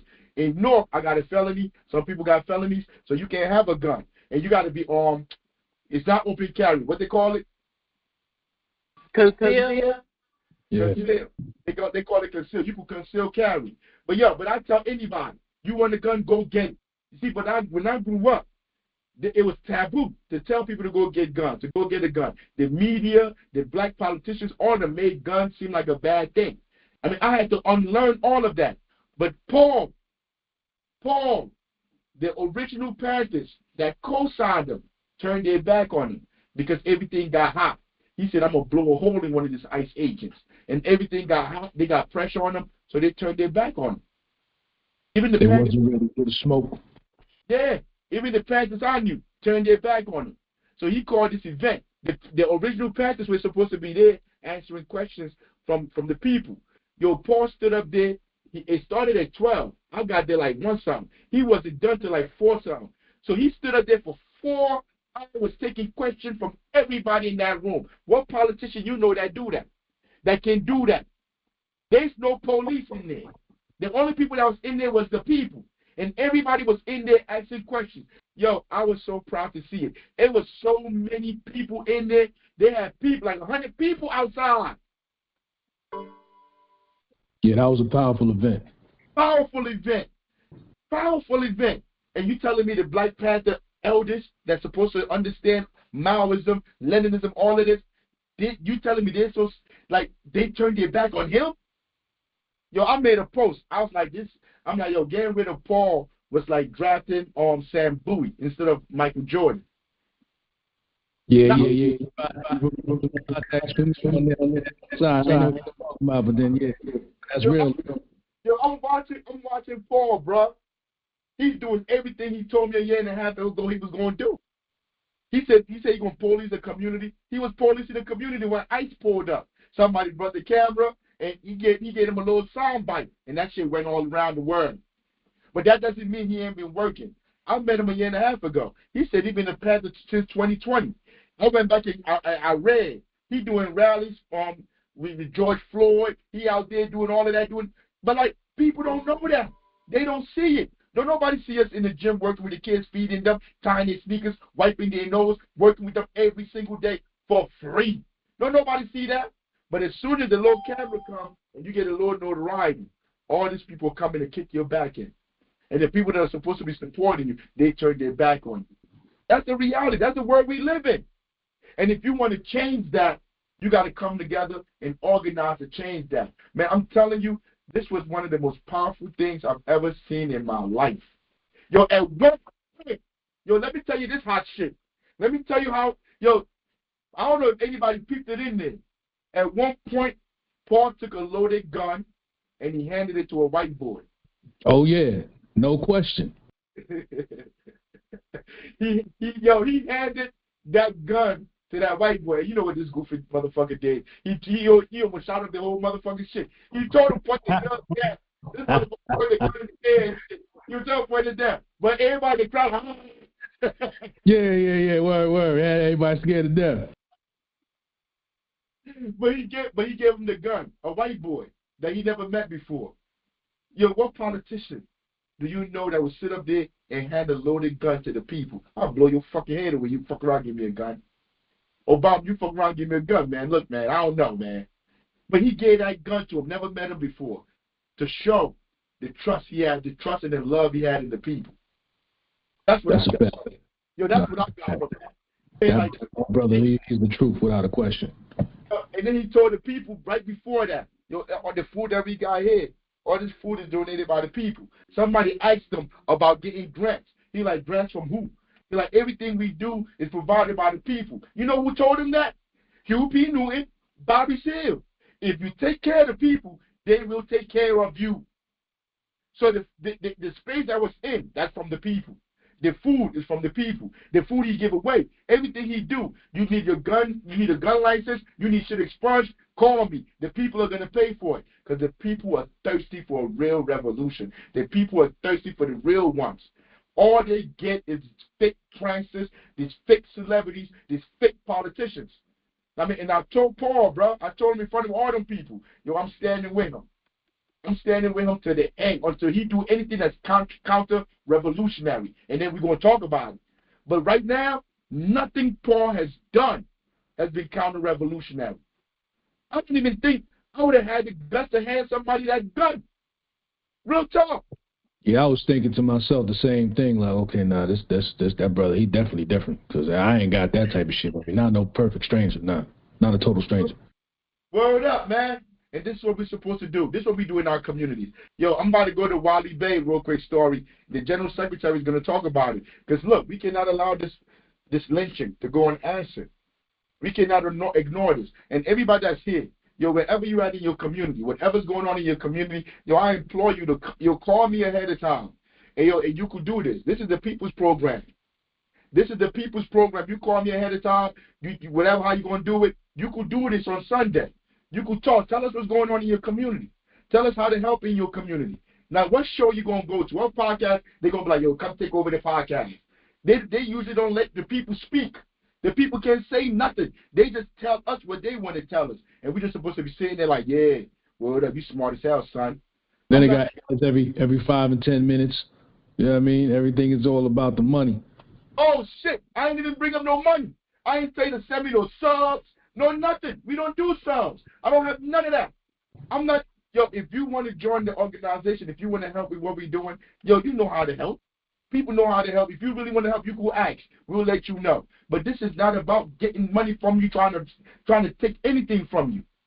This is about mostly everything nowadays is a shakedown. Everything is a shakedown, bro. They said we got to pay to be Panthers. Whatever we sell from the hoodies, We got to give 15% back to who? Who am I giving 15% to? And I don't even make money from selling the hoodies. Yo, the after-school program, the food program, the housing program, the pig patrol, everything that we do, my gas, everything is way more than what I get for this hoodie. But not everybody want to everybody want to shake everybody down.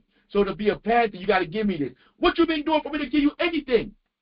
So now you want to privatize being a Panther? They're going to keep playing and everybody going to become a lion. It's things like that that corrupt the whole notion of what the movement is supposed to be about. It's that kind of shit. Real simple. Real simple. Real simple. I mean, but it's like, but this is where we at, yo. So the question is, what are we going to do? Yo, I'm here. Anybody that's willing to organize wherever you at, yo, we pulling up because we trying to build intercommunalism in all our communities. So we can all work together in all our communities, and we're stronger that way. We're stronger that way. If they come after you and you got like 200 people pull up, armed, what they going to do? They're not coming. They don't even have 200 people. They come with 200. And I'm sorry, but we only got 10 minutes left, and the Wally video is 8 Oh, minutes. yeah, my bad. Go ahead, take over. All right, all people, Wally Bay was a Newark resident that was gunned down by Newark police who have been on consent decree for the 2 terms of Ras Baraka administration. They were just recently removed from consent decree, which means they were being federally monitored by the U.S. government because they have a history of brutalizing, assaulting, harassing, and murdering residents for decades. So the federal government say, we need to watch you. And they watched them for almost 9 years, and then Ras and the administration say, we need to get them off consent decree because it's costing us money. So now Wally Bay was murdered by Newark police on January 19th, Martin Luther King Day, while they were out there rallying for LaMonica, the congresswoman, who also went to protest against the ICE detention, but she has said nothing about this murder of this young man. This is an eyewitness account, so you're going to hear a little bit about what she witnessed. When they say it happened on that other street, that's the street down as the liquor store. However, when you cross out in that middle path, that becomes Ross Street and Evergreen, and that's why they say the liquor store. But that's not where they got shot at. They got shot right here on Ross. You say Ross? What's that? R-O-S-S? You say Ross?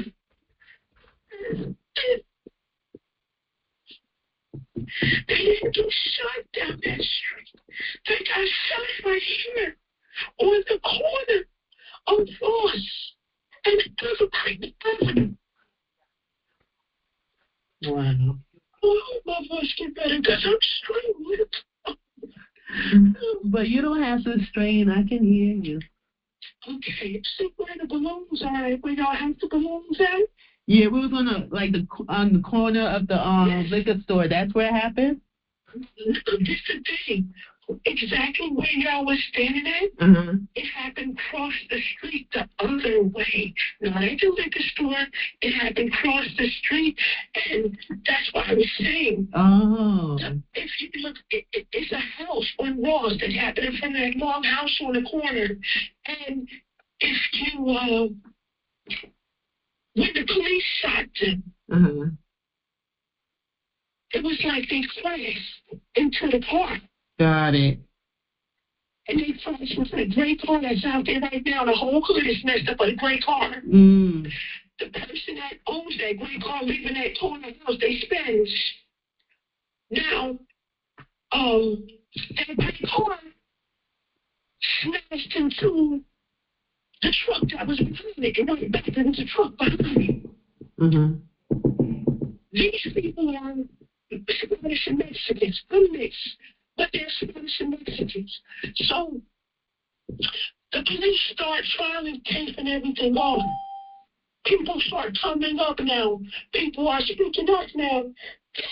Mind you, They think I pulled something so bad, so I'm going to have to go to the hospital. That's how bad I was young. I just didn't, I had to handle other fears, but I didn't go. However, I will. Yeah, you got to take care of yourself. Yeah, as they're putting the tape out there, the yellow tape, they start disrespecting the people. I don't want to call them by cultures, the neighbors, right? And they're saying all this stuff to the neighbors. Who's disrespecting the neighbors? Huh? Who's disrespecting the neighbors? The police. Okay. Now, you're on their property, you're taping, it's a crime scene, okay? Yeah. So y'all just putting tape anywhere.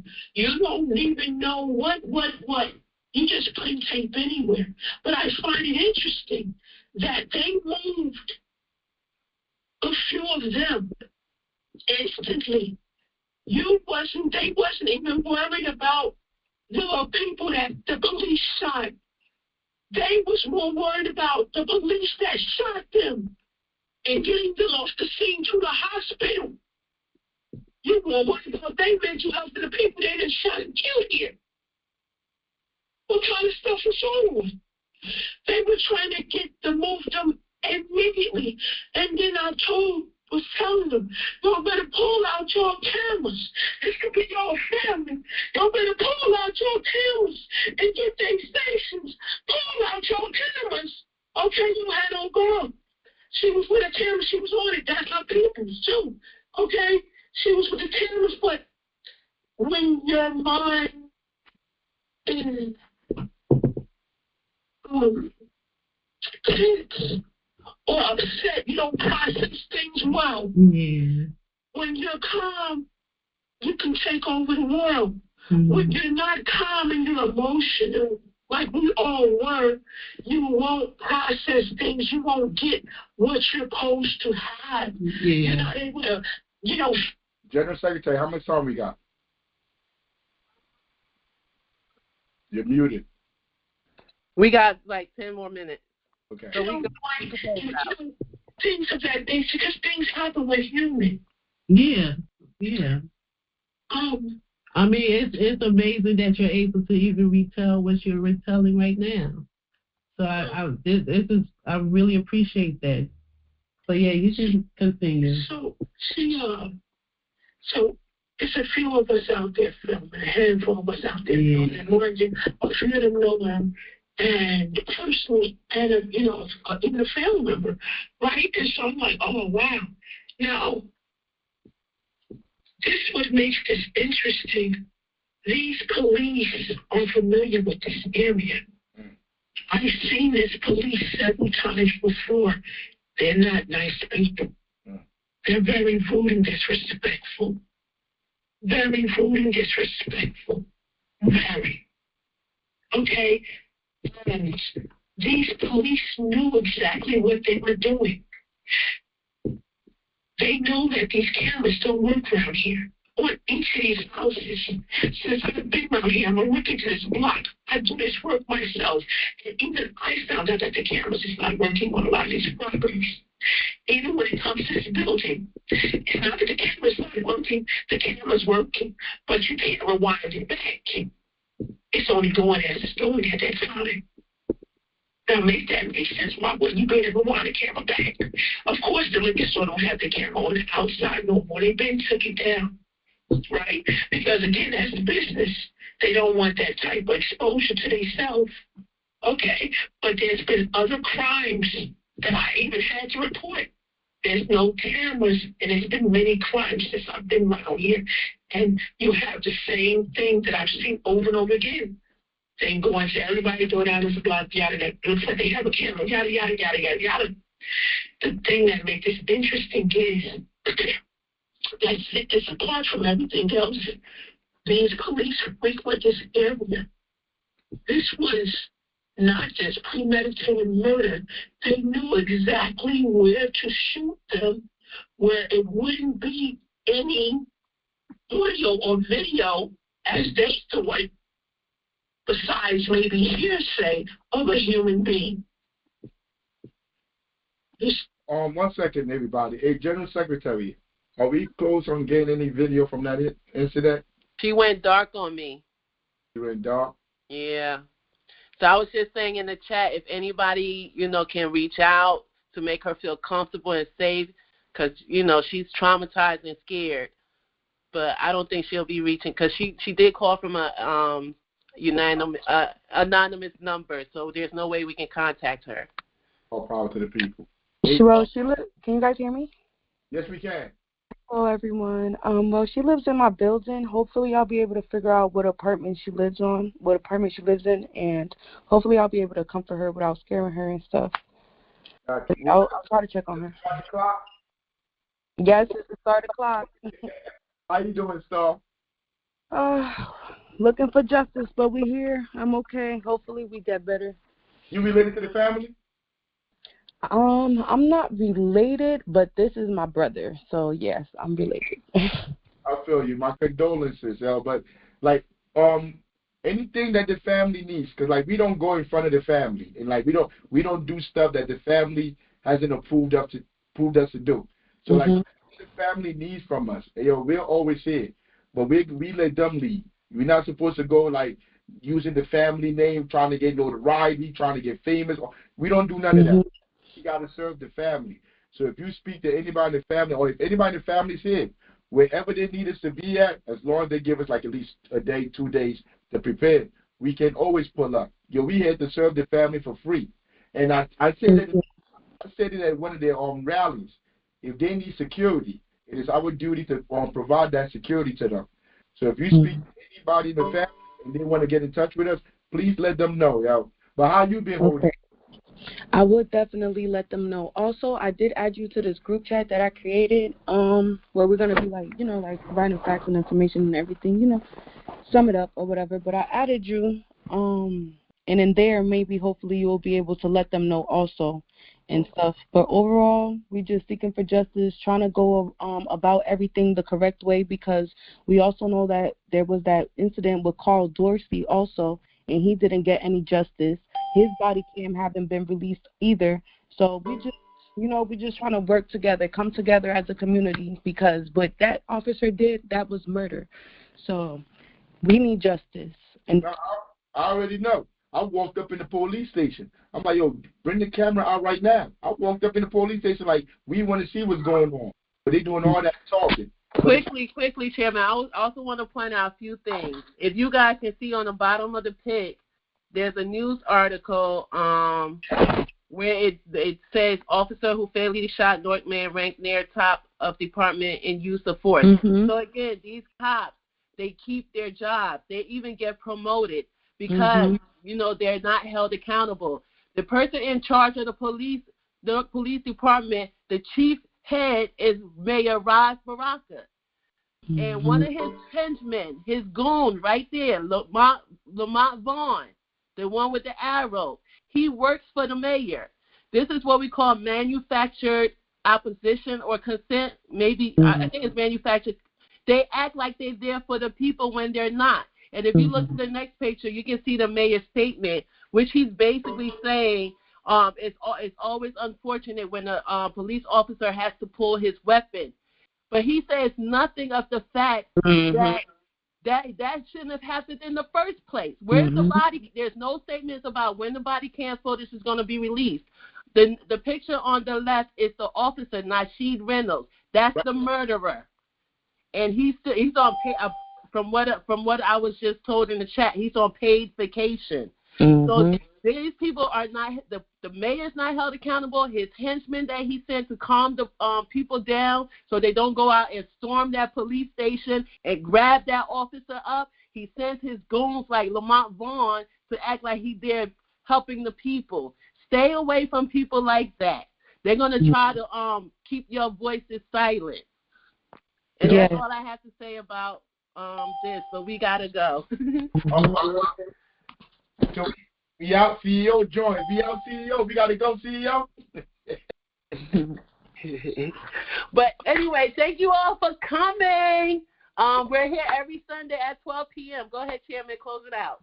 All power to the people. I live for the people. I die for the people. Like I said, with us, if there's a story in your community, anything you want to talk about, this is the people's space. I mean, we're happy to be here. CEO, you want to take us out, CEO? Real quick, real brother. Yes, sir. We always got a 3 o'clock show. Chandra and Joyce coming in from the Bronx. Hey, well, I know February the 1st, I had my people with the supplies for the food, and Sister Patience, I never got back to me. When did you reschedule Brother Dixon? Oh, I'm so sorry, brother. Yeah. That's okay. I'm gonna send you the bill for the food. Don't worry about it. No, that's okay. That's okay, sis. But I'll food if you got it. Well, no. I was just joking. We didn't get it. I had the person on hold that was going to make it.